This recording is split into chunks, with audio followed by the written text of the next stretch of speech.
Isang dalaga ang naghihintay sa bus stop nang biglang nawala ng kontrol ang isang sasakyan, umikot ito sa ere at dumiretso patungo sa kanya. Sa gitna ng panganib, niyakap siya ng isang lalaki at iniligtas siya. Namangha ang dalaga nang makita na ang lalaki ay kaya buhatin ang sasakyan sa pamamagitan lamang ng isang kamay. Nagising si Han Yeoryum dahil sa tawag ng kanyang kasamahan na nagpapaalala sa kanya na ngayon ang unang araw niya sa Customer Service Department, kaya huwag na huwag siyang malalate. Mabilis na bumangon si Yeoryum at naghanda at pagkatapos ay dali-daling pumunta sa trabaho. Ngunit tila pinaglalaruan siya ng tadhana dahil kung nagmamadali, mas maraming aberya.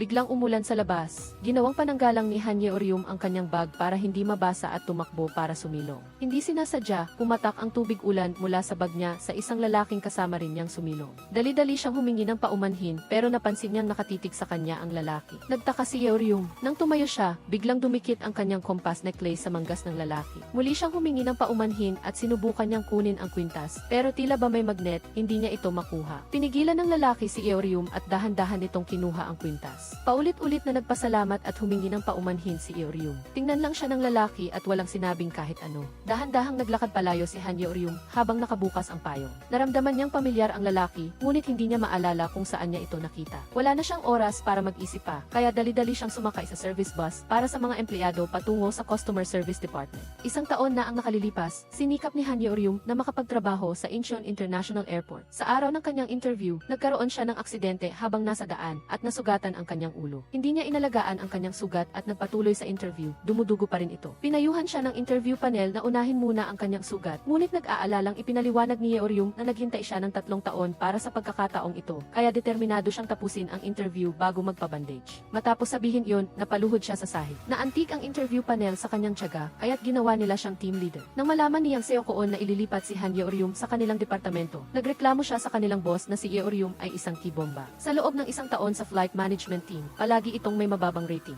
Halimbawa, 2 buwan pa lang siya sa trabaho, nabawasan na ang kanyang sweldo dahil sa pananakit ng tao. Nakagawa na siya ng 1-0 kaso ng alitan sa pagitan ng transport assistants at pasahero. 3 beses na niyang hinawakan sa kolar ang pasahero at 6 na beses siyang nakipagtalo sa mga pasahero. Siya ang may pinakamaraming reklamo sa kasaysayan ng paliparan. Kaya't kung dadalhin ang isang kibomba sa kanilang team, apektado ang lahat. Tiniyak ni Han Yeoryum sa team leader at department head. Tinutiyak niya na magiging maingat siya at ituturing niya ang mga customer na parang Diyos at hindi na maulit ang kanyang mga dating pagkakamali. Sa sandaling iyon, nakatanggap ng abiso si Yang Seokoon na may isang pasahero na nag-iingay sa self-service boarding gate at humihingi sila ng tulong sa customer service. Dahil hindi pa alam ni Seokoon kung ano ang ipapagawa kay Han Yeoryum, inutusan niya itong asikasuhin ang problema. Ngunit dahil hindi siya sigurado sa kakayahan ni Yeoryum, inutusan niya si Seokoon na samahan siya. Kaya inatasan ni Seokoon si Lee Suyeon, isang empleyado sa customer service team, na tulungan si Han Yeoryum na ayusin ang sitwasyon. Nagmadali si Yeoryum patungo sa self-service gate. Isang galit na pasahero ang hindi masaya sa paggamit ng self-service machine para sa boarding. Hindi lamang siya gumamit ng mga bastos na salita, kundi sinira pa niya ang makina. Lumapit si Han Yeoryum at pinakiusapan ang pasahero na kumalma. Hindi pinansin ng pasahero ang kanyang sinabi at ipinagpatuloy ang kanyang baliw na pag-ugali. Nagalit si Yeoryum at gusto na sanang magmura, ngunit naalala niya ang kanyang pangako sa team leader at department head, kaya pinilit niya na maging mahinahon. Ngunit, patuloy ang pag-aasal demonyo ng lalaki. Hinawakan pa nito ang kolar ni Yeoryum at susugurin na sana niya. Nang akmang sasampalin ng lalaki si Yeoryum, mabilis na hinawakan ni Lee Suyeon ang kanyang kamay at pinigilan siya. Hindi makaalis ang lalaki, kaya hindi na siya naglakas loob na maging bastos pa.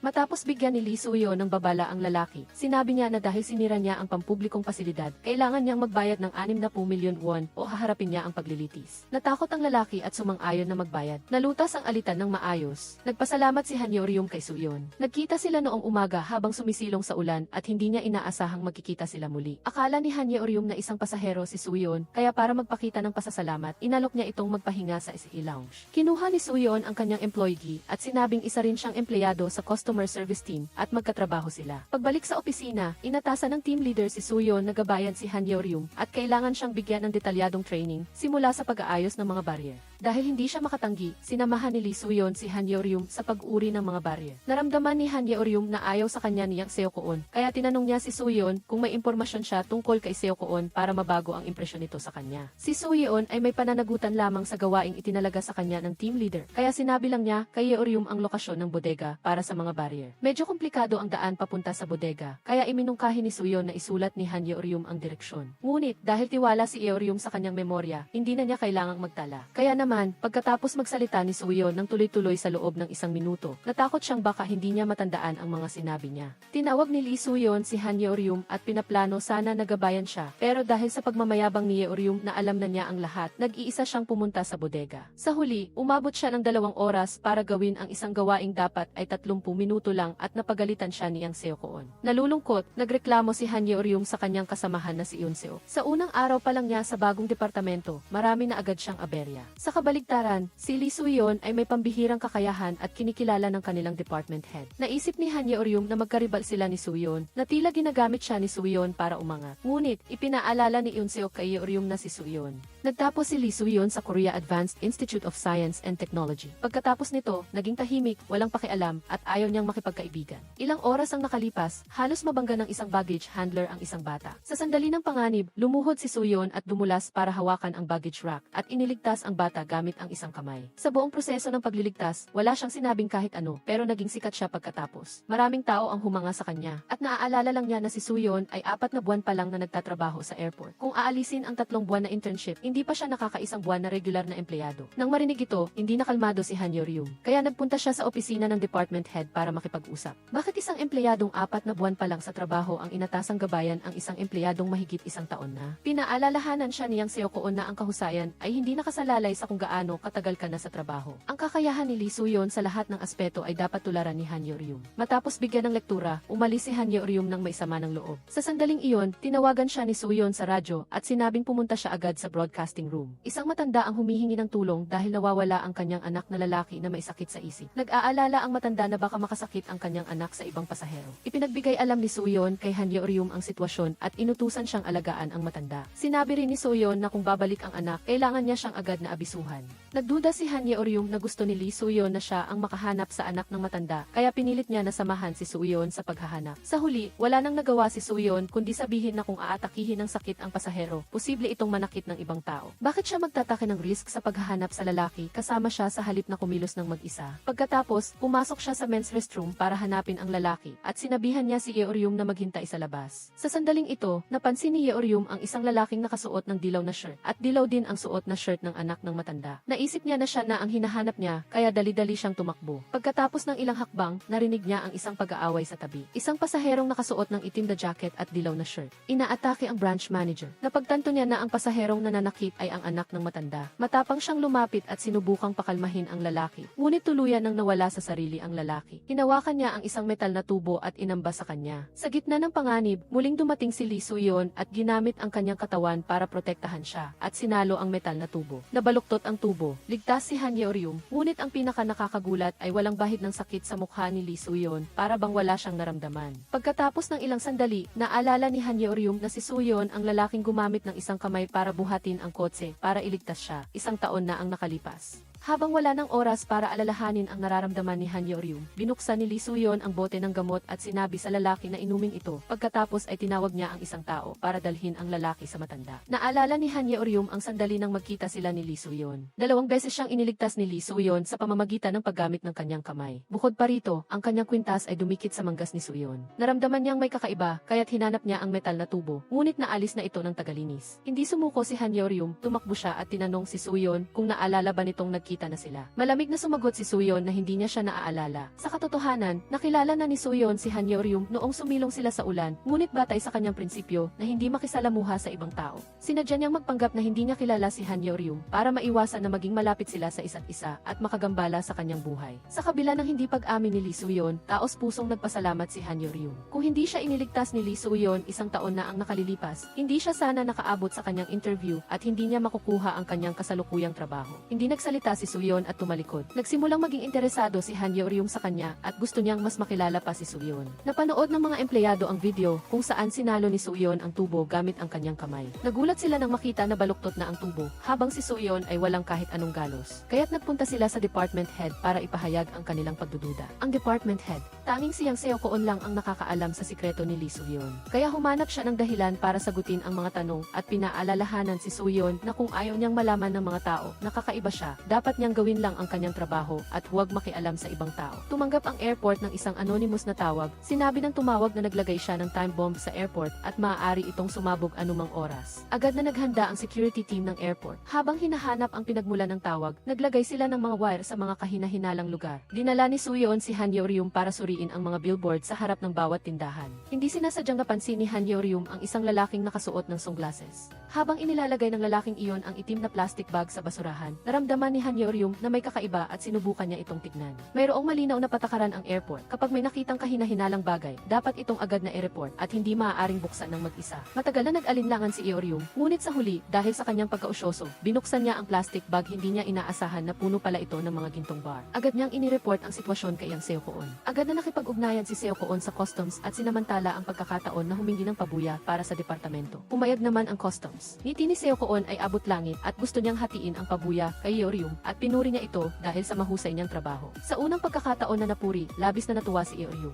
Tinagubilin ni Han Yeoryum na kung may makitang kahina-hinalang bagay, huwag itong buksan at i-report agad sa pulisya. Kung sakaling hindi ginto ang nasa loob, kundi bomba o biological weapon, malalagay siya sa peligro. Ngunit mahilig si Han Yeoryum na sumubok sa kanyang kapalaran, kaya hindi niya ito pinansin. Tumakbo siya para tanungin si Lee Soo-yeon kung okay na ang kanyang braso. Curious siya kung nag-aral ba ito ng martial arts, dahil halatang iba ang kanyang braso sa braso ng mga ordinaryong tao. Gumawa si Soo-yeon ng dahilan na kailangan nilang seryosohin ang kanilang trabaho para mailihis ang atensyon ni Han Yeoryum. Ngunit, sa kaloob-looban niya, medyo nag-aalala siya. Hindi lang si Han Yeoryum ang nagdududa, kundi ang lahat ng empleyado sa airport ay nag-uusap-usap tungkol sa paggamit niya ng kanyang kamay para saluhin ang metal na tubo para iligtas ang tao. Si Han Yeoryum, hindi sinasadyang narinig ni Han Yeoryum ang pag-uusap ng isang mag-asawa. Nawawala ang mga gintong bar na inilagay sa basurahan. Napagtanto niya na ang dalawa ay naghahanap sa bag na nahanap niya. Naghinala siya na sangkot sila sa smuggling, kaya inireport niya ito kay Lee Soo-yeon at tinanong kung dapat ba siyang tawagan ang pulis. Ipinaalala ni Soo-yeon na ang ginto o smuggling ay trabaho ng customs at hindi nila ito pakialaman. Kailangan lang ni Han Yeoryum na gawin ng maayos ang kanyang trabaho. Nagreklamo si Han Yeoryum na si Soo-yeon ay walang pakialam at, sa kabila ng kanyang pagtutol, inireport niya ang insidente sa security team. Pinuri siya ng security team leader dahil sa kanyang ginawa. Tuwang-tuwa si Han Yeoryum at bumalik siya sa opisina. Naghihintay na purihin siya ni Seo Koon. Sa hindi inaasahang pagkakataon, pareho ang naging reaksyon ni Seo Koon at Lee Soo-yeon na dapat ay gawin na lang ni Han Yeoryum ang kanyang trabaho at ayusin ang display stand at huwag na siyang makialam sa ibang bagay. Labis na nadismaya si Han Yeoryum. Sa kanyang pag-iisip, malinaw na ang smuggling ay krimen. Ang maliliit na bagay tulad ng pag-aayos ng display stand ay maaaring gawin anumang oras. Pagkatapos ay sinabi ni Seo Koon na may isang bata ang natisod sa display stand kaninang umaga at nagkaroon ng galos sa kanyang braso. Dahil kinailangan itong gamutin, na-miss ng pamilya ng bata ang kanilang flight. Ang paggawa ng kanilang trabaho at pagtiyak na walang mangyayaring aksidente sa mga pasahero, iyon ang pinakamahalagang prioridad ng customer service team. Hindi nasiyahan si Han Yeoryum sa ugali ni Soo-yeon.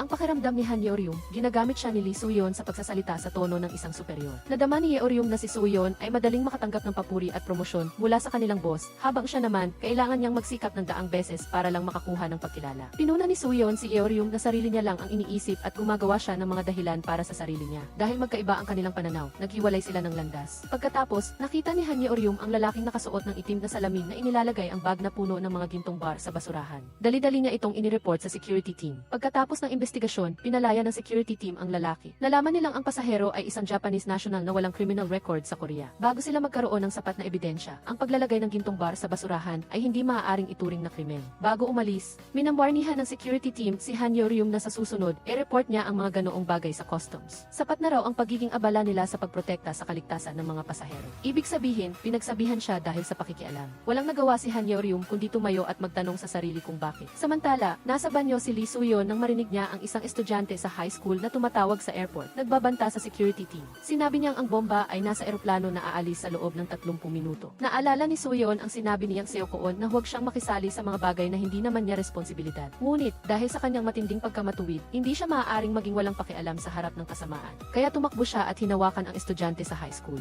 Kinalagkad siya ni Lee Soo-yeon at pinilit na mag-self-report sa pulis. Pagkatapos, dinala ni Soo-yeon at ng security team leader ang estudyante sa high school sa istasyon ng pulis. Dali-dali ring dumating ang kanyang mga magulang na siya ring mag-asawang pinaghihinalaang nag-smuggle ng gintong bar. Sa puntong ito, inamin din niya ang katotohanan tungkol sa kanyang banta. Sa totoo lang, ayaw niyang magbiyahe dahil nagpapanggap lang ang kanyang mga magulang na nagbabakasyon para makapag-smuggle ng mga gintong bar. Kaya sinadya niyang tumawag at magbanta para mapilitan ang eroplano na huwag lumipad. Matapos maparusahan ang pamilya ng estudyante sa high school, bumalik si Soo-yeon sa kanyang trabaho. Humingi siya ng paumanhin kay Han Yeoryum dahil sa sinabi niyang pakikialam dahil hindi niya rin naman kayang maging walang pakialam. Nang sinuri ni Han Yeoryum ang mga display stand, nakita niya ang isang bata na muntik nang matumba ng isang display stand. Naintindihan niya na ngayon ang kahalagahan ng paggawa ng maayos sa kanyang trabaho. Nagkaunawaan at nagpatawad ang dalawa sa isa't isa at tila nawala na ang kanilang hindi pagkakaunawaan. Nakita ng security team leader sa Kihihi ang kakayahan ni Lee Soo-yeon nang kontrolin niya ang estudyante sa high school. Tinanong niya si Yang Seo-koon kung ano ang pinagmulan ni Soo-yeon. Hiniling ni Seo-koon na igalang siya ng security team leader at huwag na itong magtanong pa. Ngunit hindi sumuko ang security team leader. Sa oras ng tanghalian, sinadya niyang umupo sa harap ni Soo-yeon at pinagmasdan ito. Tumayo si Soo-yeon at umalis at pumunta sa pantry para magluto ng instant noodles. Nakita ni Han Yeoryum na kaunting pagkain lang ang kinain ni Lee Soo-yeon, kaya dinalhan niya ito ng tinapay. Pero hindi sinasadyang natapon niya ang instant noodles at napaso ang kamay ni Soo-yeon. Dali-dali siyang kumuha ng yelo para lagyan sa paso. Walang nagbago sa mukha ni Soo-yeon at sinabi niya na hindi siya nasasaktan.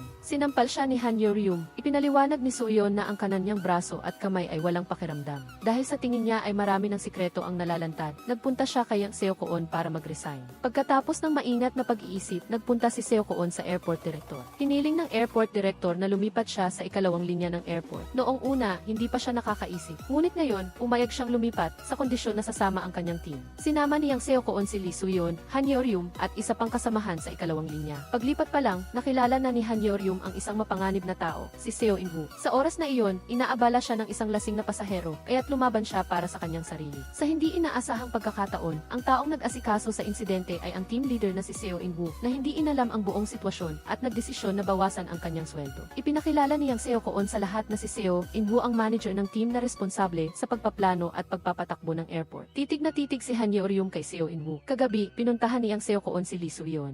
Sinabi niya na isasama niya si Lee Soo-yeon para magtrabaho sa ikalawang linya. Noong una, balak niyang tumanggi, ngunit nang marinig niya na mayroon siyang pagkakataon na makalapit kay Seo In-woo, agad siyang pumayat. Nagpatawag ng pulong ang airport director para sa lahat ng department head. Ang karibal ni Yang Seo-koon, ang commercial department manager na si Yoon Hyun ay nang asar sa kanya. Mayroon silang alitan noon at walang gustong magpatalo. Ngunit hindi pa iyon ang pinakamalaking problema. Ang mas malaking problema ay ang security department head na si Choi Moo-ja na naghihinala sa pagkatao ni Soo-yeon ay inilipat din sa ikalawang linya. Isa sa mga dahilan kung bakit isinama ni Seo-koon si Soo-yeon ay para makatakas kay Choi Moo-ja. Ngunit, sa hindi inaasahang pagkakataon, sinundan pa rin sila ni Choi Moo-ja.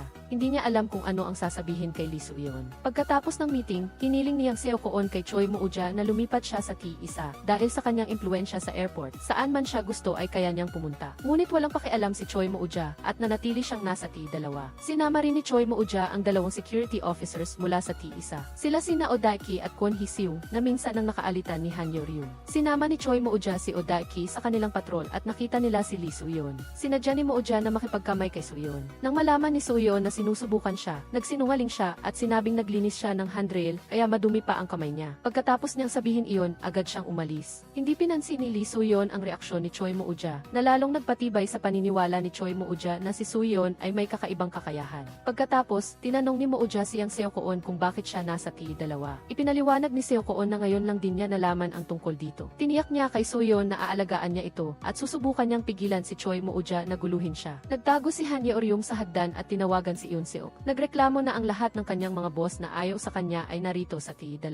Naramdaman niya na napapalibutan siya at malapit nang bumagsak ang kanyang karera. Narinig ni Lee Soo-yeon ang tawag ni Han Yeoryum at pinayuhan siya. Hindi mo kailangang sumunod sa mga utos ng walang pag-aalinlangan. Kung may naiisip ka, maaari mong sabihin sa iyong nakatataas. Ang mga salitang ayaw mong marinig ay maaari ring sabihin ng malinaw. Sa isip ni Han Yeoryum, siya ay isang maliit na empleyado lamang na walang karapatang salungatin ang kanyang pinuno na mas mataas ang posisyon. Ang paggawa ng konklusyon ng hindi sinusubukan na salungatin ay nagpapakita lamang ng kanyang kakulangan ng lakas ng loob at kakulangan ng tiwala sa sarili. Nakatagpo ni na Yang Jo ang isang babaeng pasahero sa banyo na arbitraryong tinanggal ang dilaw na sticker na inilagay ng customs upang makatakas sa pagbabayad magbayad ng buwis. Si na Youngjo ay lumapit upang pigilan ang babaeng pasahero at binalaan siya. Kung alam mo kung sino ang kanyang ama, tiyak na hindi maglalakas loob si na Youngjo na makipag-usap sa kanya sa ganoong paraan. Si na Youngjo ay hindi natakot. Hindi mahalaga kung sino ang kanyang ama, ang pag-iwas sa buwis ay isang iligal na gawain. Narinig ni Han Yeoryum ang pagtatalo at lumapit siya para paalalahanan sila na ito ay isang pampublikong banyo na makakaapekto sa ibang mga pasahero. Sinubukan ng babaeng pasahero na itapon ang gintong sticker sa basurahan, ngunit hinawakan ni na Youngjo ang kanyang kamay upang pigilan siya. Nagalit ang babaeng pasahero at sinubukan siyang saktan. Nang makita na malapit na silang mag-away, mabilis na pinaghiwalay sila ni Han Yeoryum. Sinampal siya ng babaeng pasahero. Si na Youngjo ay mabilis na lumapit at itinulak ang babaeng pasahero.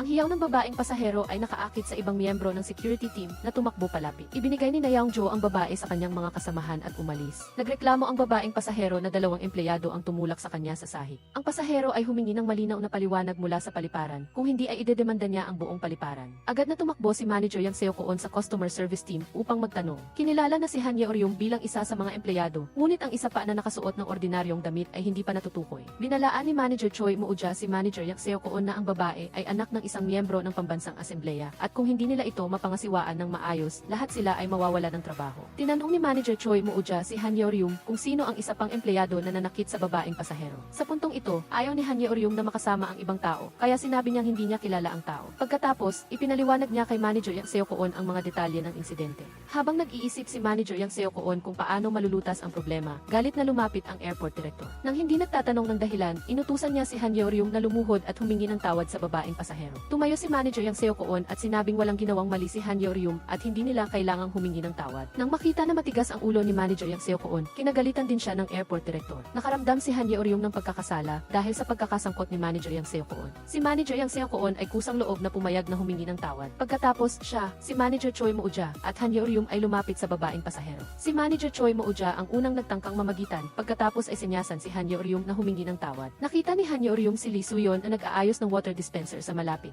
Naalala ni Han Yeoryum ang sinabi ni Lee Soo-yeon sa kanya na kung wala siyang ginawang mali, hindi niya kailangang humingi ng tawad. Tumingin si Lee Soo-yeon kay Han Yeoryum nang may paghanga. Nang makitang nagagalit muli ang babaeng pasahero, pinatugtog ni Lee Soo-yeon ang isang recording. Kanina, habang inaayos niya ang water dispenser, narinig niya ang pag-uusap sa telepono ng babaeng pasahero at ng kanyang abogado. Hiniling ng babaeng pasahero na huwag sasabihin ng abogado ang tungkol dito sa kanyang ama dahil gusto lang niya takutin ang mga empleyado ng paliparan, kaya niya sinabing magsasampa siya ng kaso. Sa katunayan, gusto lang niyang makakuha ng tax exemption. Matapos matalino na i-record ni Lee Soo-yeon ang pag-uusap, nabunyag ang babaeng pasahero at hindi na ito kayang maging mayabang. Sa parehong sandali, si Odaike. Nahulaan ni Odaike na si na Youngjo ang nakipag-away sa babaeng pasahero. Sinabi niya kay na Youngjo na inako ni Han Yeoryum ang lahat ng responsibilidad. Mabilis na bumalik si na Youngjo, gustong patunayan na walang kinalaman si Han Yeoryum sa insidente. Ngunit nang dumating siya, naayos na ang lahat. Para pasalamatan siya, inanyayahan siya ni na Odaike at na Youngjo na uminom kasama si Seo In-woo. Hindi sila nagkakilala hanggat hindi sila nag-away. Pagkatapos ng insidente, unti-unting lumalim ang kanilang relasyon. Inakala ni Han Yeoryum na mapapagalitan siya dahil sa kanyang pabigla-biglang ginawa. Sa halip, hindi lang siya pinagalitan ni Manager Yang Seo-koon, pinuri pa siya nito. Naluha si Han Yeoryum sa tuwa. Nakita ni Lee Soo-yeon ang lahat mula sa gilid. Natutuwa si Lee Soo-yeon para kay Han Yeoryum. Sa sandaling ito, lumitaw ang robot sa likuran ni Lee Soo-yeon at pagkatapos ay hinabol siya. Si Lee Soo-yeon, na umiiwas, ay hindi sinasadyang napunta sa tabi ni Han Yeoryum at nagkita sila ng malapitan. Habang nagkakatitigan sila, pareho silang nakaramdam ng isang hindi maipaliwanag na pagtibo. Si Han Yeoryum ay taos-pusong nagpasalamat kay Lee Soo-yeon para sa lahat ng kanyang ginawa para sa kanya. Tumayo si Lee Soo-yeon sa malayo at tinanong siya kung bakit hindi niya siya tinanong tungkol sa kawalan ng kakayahan niyang makaramdam ng sakit. Naunawaan ni Han Yeoryum na malamang ay nasagot na niya ang tanong na iyon ng maraming beses. Siguro ang mga tao ay nagtatanong lamang dahil sa kuryosidad. Ngunit para sa taong tinanong, ang bawat pagbanggit ay isang masakit na karanasan. Naantig si Lee Soo-yeon sa pag-unawa ni Han Yeoryum. Sa unang pagkakataon, kusang loob niyang ibinahagi ang kanyang masakit na nakaraan. Matagal na panahon na ang nakalipas, nagkaroon ng aksidente. Nabangga siya ng kotse habang hinahabol ang kanyang kuya. Dahil sa pag-alala sa nakaraan, nalungkot si Lee Soo-yeon at nagtungo sa isang bar upang uminom. Tinanong siya ng may-ari tungkol sa kalagayan ng kanyang braso at nag-alok na suriin ito. Itinaas ni Lee Soo-yeon ang kanyang manggas, nagpapakita ng isang metal na braso. Nalagpasan niya ang isang trahedyang aksidente sa sasakyan ilang taon na ang nakalipas. Pagkagising niya, ang kanyang kanang braso at kanang binti ay malubhang nasugatan at halos walang pagkakataon na gumaling. Hindi niya kinaya ang pagkabigla at sa kanyang desperasyon ay binitawan niya ang switch ng wheelchair habang nasa panganib. Hinila siya ng may-ari ng bar at iniligtas ang kanyang buhay. Ngayon, ang kanang braso at kanang binti ni Lee Soo-yeon ay parehong mga metal na prosthetics. Ayaw niyang makipag-ugnayan sa ibang tao dahil takot siyang mabunyag ang kanyang sikreto at ituring na isang taong may kapansanan. Ayon sa kanyang nakaraang ugali, sakali kung may taong nagdududa sa kanya, agad siyang aalis sa lugar na iyon. Ngunit sa pagkakataong ito, gusto niyang manatili sa dalawa ng mas matagal. Ang dahilan ay dahil kay Han Yeoryum, ang mabilis, ngunit napakainit at mabait na babae. Si Han Yeoryum ay unti-unting pumapasok sa kanyang puso ng walang kamalayan at hindi niya mapigilan ang sarili na mapalapit sa kanya. Ang silid na inuupahan ni Han Yeoryum ay mag-i-expire sa loob ng 3 araw. Nakahanap na ang may-ari ng bagong umuupa at sa pilitang pinapaalis na siya. Wala siyang magagawa kundi dalhin ang kanyang maleta sa paliparan. Sumakay siya sa shuttle kasama si Lee Soo-yeon. Sa biyahe, nakatulog siya ng mahimbing habang nakasandal sa kanyang maleta. Natakot si Lee Soo-yeon na baka mahulog siya, kaya't patuloy siyang tinitingnan. Naisip din niya na napaka-cute niya at hindi niya namalayan na napangiti siya. Pagdating sa kumpanya, habang nagpapatrolya sina Oh Dae-ki at Na Young-joo, nakakita sila ng isang buntis na malapit ng mga anak at kailangan dalhin sa medical center. Ngunit ang buntis ay nagpumilit na hintayin ang kanyang asawa. Humingi sila ng tulong sa customer service team. Mabilis na tumakbo si Han Yeoryum upang hikayatin ang buntis na pumunta muna sa medical center at tutulungan niya itong hanapin ang kanyang asawa. Sa parehong oras, si Lee Soo-yeon na nag-aayos ng water dispenser ay hindi sinasadyang nakasabay sa elevator si Seo In-woo. Si Seo In-woo ang unang bumati, ngunit malamig ang ugali ni Lee Soo-yeon. Pagkatapos ng 12 taon, marami nang nagbago. Paglabas niya ng elevator, napaluha siya. Noong high school student pa siya, gustong-gusto niyang sumunod kay Seo In-woo. Ang aksidente ay nangyari rin habang nagmamaneho siya para sundan ang kanyang nakatatandang kapatid. Mula noon, hindi na sila nagkita hanggang sa maging estranghero na sila ngayon. Isang mensahe ang nagbalik kay Lee Soo-yeon sa realidad. Ipinadala ni Han Yeoryum ang larawan ng asawa ng buntis at humingi ng tulong upang hanapin ito. Nakita ni Lee Soo-yeon ang asawa ng buntis sa departure lounge. Lumalabas na may history pala ang lalaking ito ng iligal na paninirahan at gumamit ng peking pasaporte upang makapasok sa paliparan. Ipapatapon ng Immigration Bureau.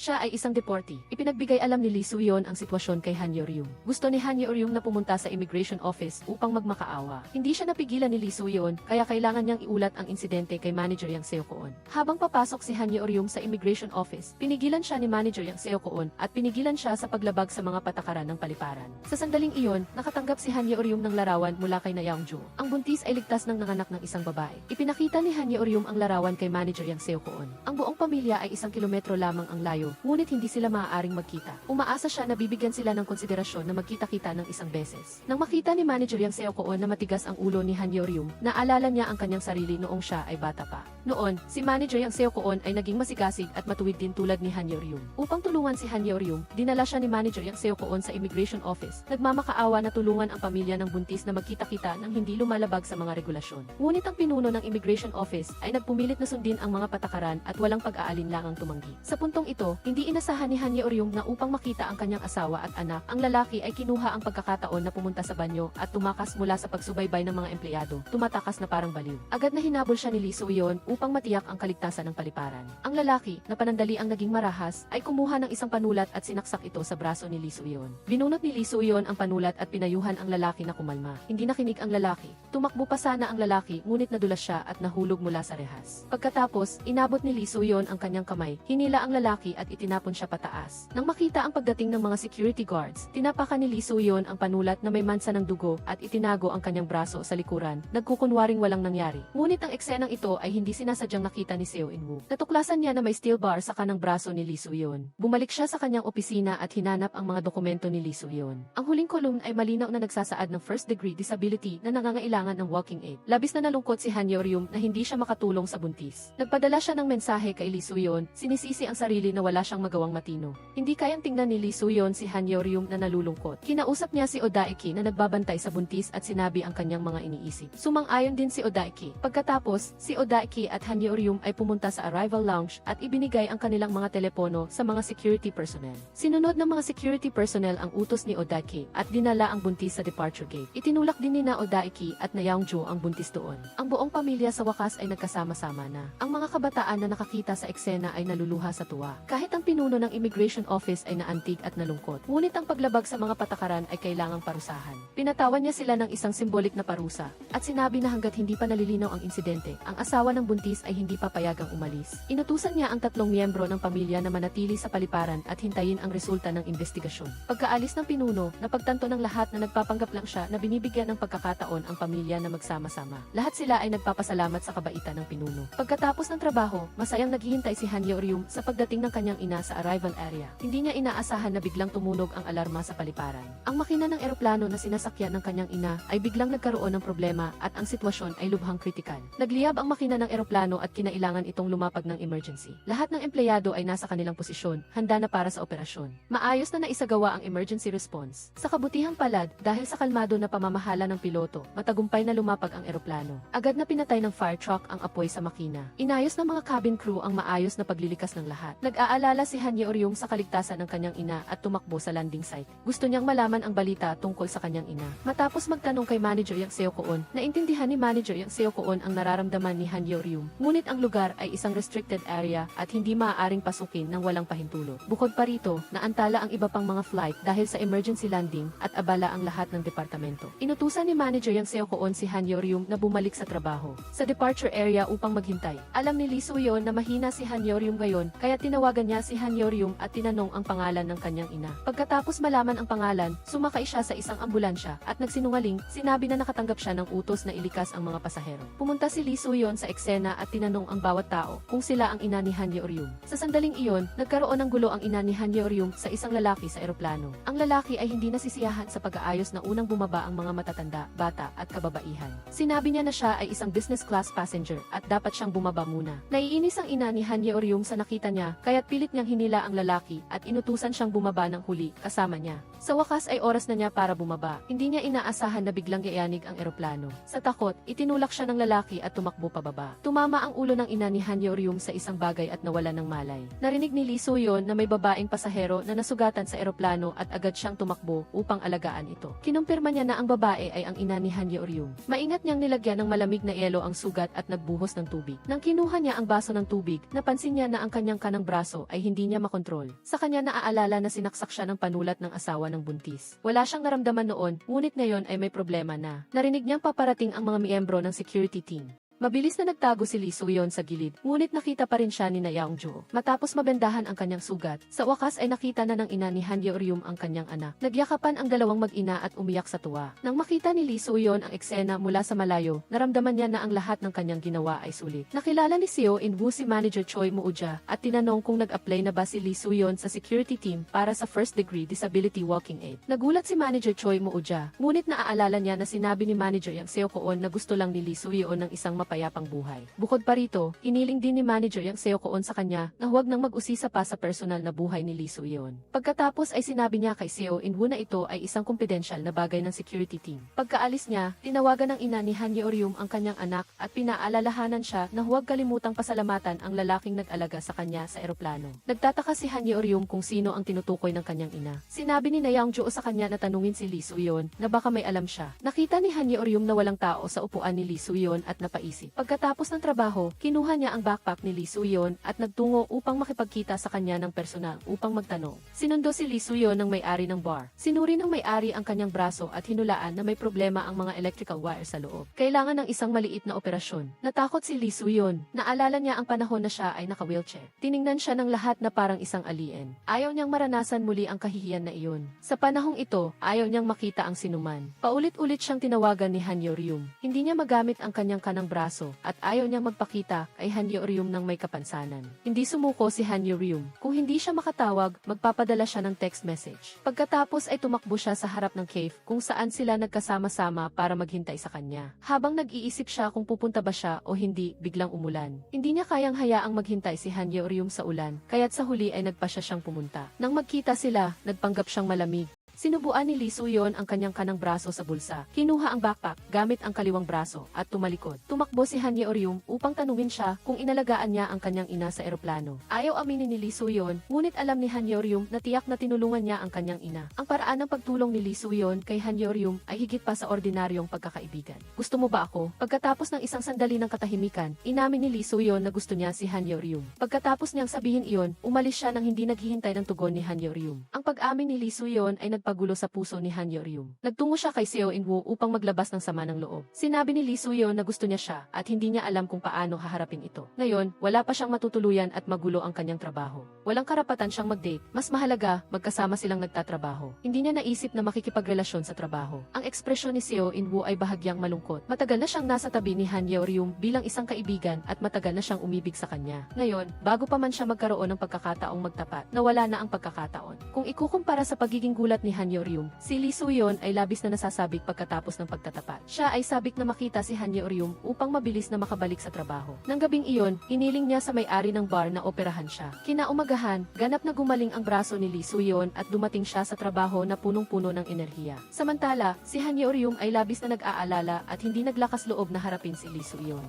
Upang hindi maging awkward, balak niyang magpadala ng mensahe para tanggihan si Lee Soo-yeon, ngunit paulit-ulit niyang isinusulat ito, pakiramdam na walang tamang paraan para sabihin ito. Biglang lumitaw si Manager Choi Moo-ja sa likuran niya. Nang makita siyang nagte-text kay Lee Soo-yeon, ang kanyang awkward at nahihiyang ekspresyon ay nagpahulagpo sa kanya na nanghihiram siya ng pera. Hindi niya alam kung paano sasagot kaya bumalik siya sa kanyang desk. Maingat na pinagmasdan ni Manager Choi Moo-ja si Lee Soo-yeon. Nang makita niya si Lee Soo-yeon na madalas tumingin kay Han Yeoryum, lalo siyang naniwala sa kanyang hinala. Upang tulungan si Han Yeoryum, sinabi niya sa mga miyembro ng koponan na kung nahihirapan sila sa buhay at kailangang humiram ng pera, maaari siyang lapitan. Ang pinakamahusay na paraan ay huwag humiram ng pera sa mga kasamahan, upang maiwasan ang pag-apekto sa relasyon ng mga kasamahan. Pagkatapos, nag-flirt siya kay Han Yeoryum, nagpapahiwatig na tutulungan niya itong lutasin ang kanyang mga problema. Pagkatapos ng maingat na pag-iisip, nagpa siya si Han Yeoryum na dumiretso sa punto. Diretso niyang tinanong si Lee Soo-yeon tungkol sa kanyang pagtatapat. Si Lee Soo-yeon ay bukas pa rin sa pagsagot na gusto niya talaga si Han Yeoryum. Hindi maintindihan ni Han Yeoryum kung bakit ang isang mahusay na tao tulad ni Lee Soo-yeon ay magkakagusto sa isang ordinaryong tao na tulad niya, lalo na't maikling panahon pa lang silang magkakilala. Tumingin si Lee Soo-yeon sa kanyang mga mata at taos-pusong sinabi na ang pagka-attract sa isang tao ay hindi nangangailangan ng 3 taon. Hindi niya kailangan ng 3 araw, 3 segundo lang. Agad na may naisip si Han Yeoryum. Naalala ni Lee Soo-yeon ang unang beses na nagkita sila.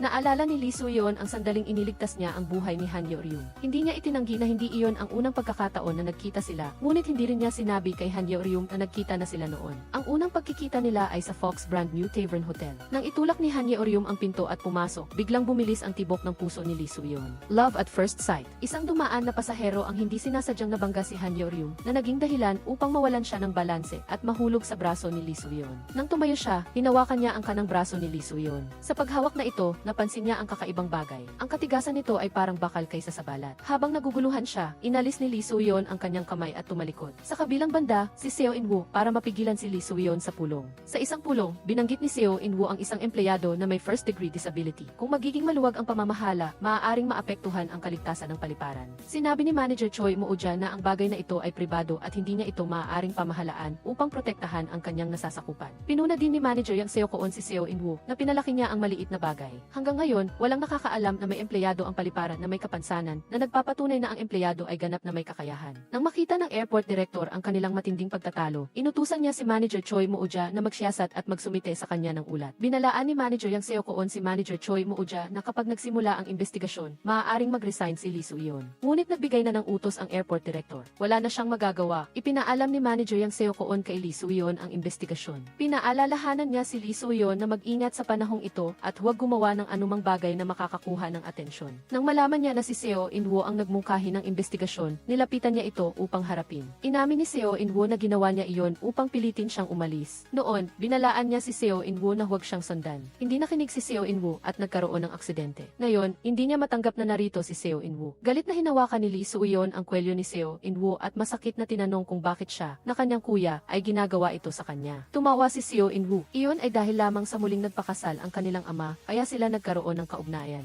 Matagal na tinitigan ni Lee Soo-yeon si Seo In-woo. Ang alaala ng aksidente sa kotse ay bumalik sa kanyang isipan. Noong araw na iyon, kumain silang dalawa sa Fox New Tavern. Pagkatapos kumain, ayaw umalis ni Lee Soo-yeon sa kanyang kuya, kaya tumakbo siya palabas at tinanong kung paano niya gustong ipagdiwang ang kanyang kaarawan. Sinabi ni Seo In-woo na sasabihin niya sa kanya kapag dumating ang oras at sinabi sa kanya na umuwi na. Pagbalik ni Lee Soo-yeon sa tindahan, napansin niyang naiwan ni Seo In-woo ang isang bagay. Tumakbo siya upang ibalik ito at nakita niya si Seo In-woo na inatake ng isang grupo ng mga thugs. Tinangka niyang sumugod upang iligtas siya, ngunit ang mga thugs ay dinala si Seo In-woo sa isang kotse. Tinabo ni Lee Soo-yeon ang kotse sa kanyang motorsiklo. Biglang bumalik ang mga thugs sa kanilang kotse upang putulin siya, na naging dahilan upang bumangga siya sa likuran ng kotse at lumipad papalayo. Masakit na napanood ni Seo In-woo ang eksena mula sa kotse. Pagsasamantala sa pagbaba ng mga alipores para mag-imbestiga, palihim din siyang bumaba. Si Seo In-woo ay humihinga na lang sa kalsada, ginamit ang huling lakas upang humingi ng tulong. Ilang segundo lang siyang pinanood ni Lee Soo-yeon, hindi alam kung ano ang iniisip niya, at sa huli ay tumalikod at tumakbo palayo. Mula noon, hindi na nagkita ang dalawang magkapatid. Pagkalipas ng 12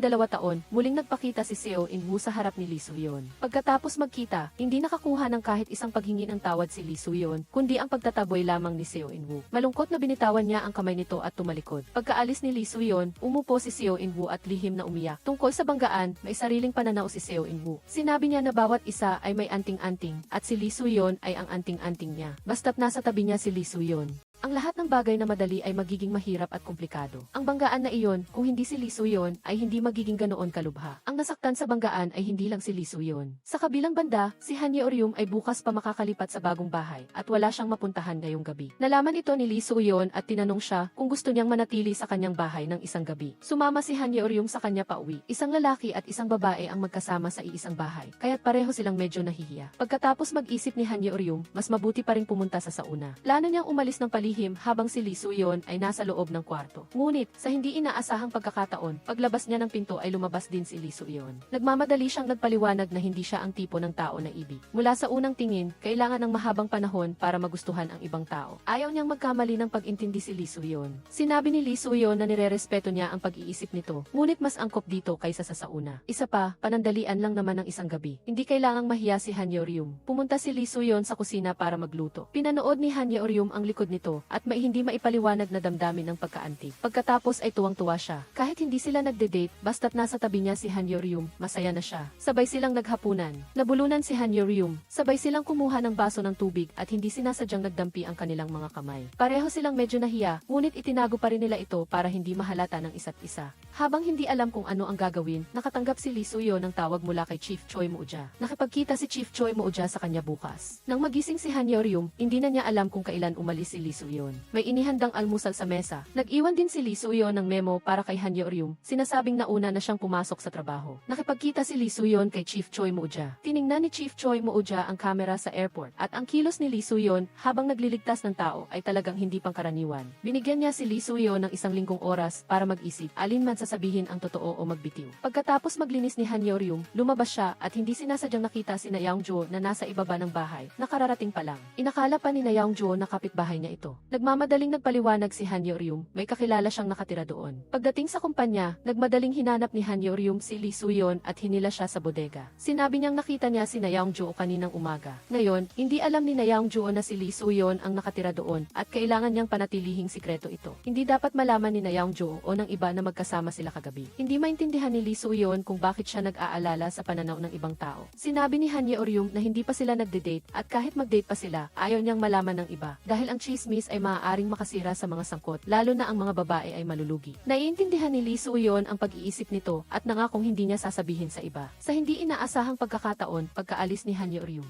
may narinig na nahulog si Lee Soo-yeon sa sahig at napansin niyang bukod sa kanya at kay Han Ye-oryum, may iba pang tao sa bodega. Agad na hinabol ni Lee Soo-yeon, ngunit wala na ang kalaban. Si Lee Soo-yeon ay nalungkot, hindi niya alam kung gaano karami sa kanilang pag-uusap ni Han Ye-oryum ang narinig ng kalaban o kung ipapakalat ba nito ang balita. Ngunit wala na siyang oras para mag-isip pa. Binigyan siya ni Chief Yang Seo-koon ng isang misyon na kailangan niyang matagumpay na makumpleto. Gusto ni Chief Yang Seo-koon na gawing silid pahingahan ng mga empleyado ang isang walang laman na silid. Ngunit gusto naman ni Chief Yun na ipagamit ito sa sales team. Naghanap ang dalawa kay Seo In-woo para magpasya. Sinabi ni Seo In-woo na maingat siyang mag-iisip. Hiniling ni Chief Yun sa mga empleyado na magsulat ng ulat at ibigay kay Seo In-woo. Samantala, gusto ni Chief Yang Seo-koon na personal na kausapin ni Lee Soo-yeon si Seo In-woo tungkol sa plano at paggamit ng silid. Hindi sinasadyang nakita ni Han Ye-oryum, si Na Young-jo at ang miyembro ng security team na nagsitsismisan. May narinig siyang usapan tungkol sa pag-ibig, kaya't siya ay nabalisa. Naramdaman niyang sila ni Lee Soo-yeon ang tinutukoy ni Na Young-jo. May narinig si Odaeki na may nag-uusap tungkol kay Han Ye-oryum at Lee Soo-yeon na magkasama, kaya't lumapit siya upang makipagtalo. Sinabi niya na huwag magsalita ng kung ano-ano nang walang basehan.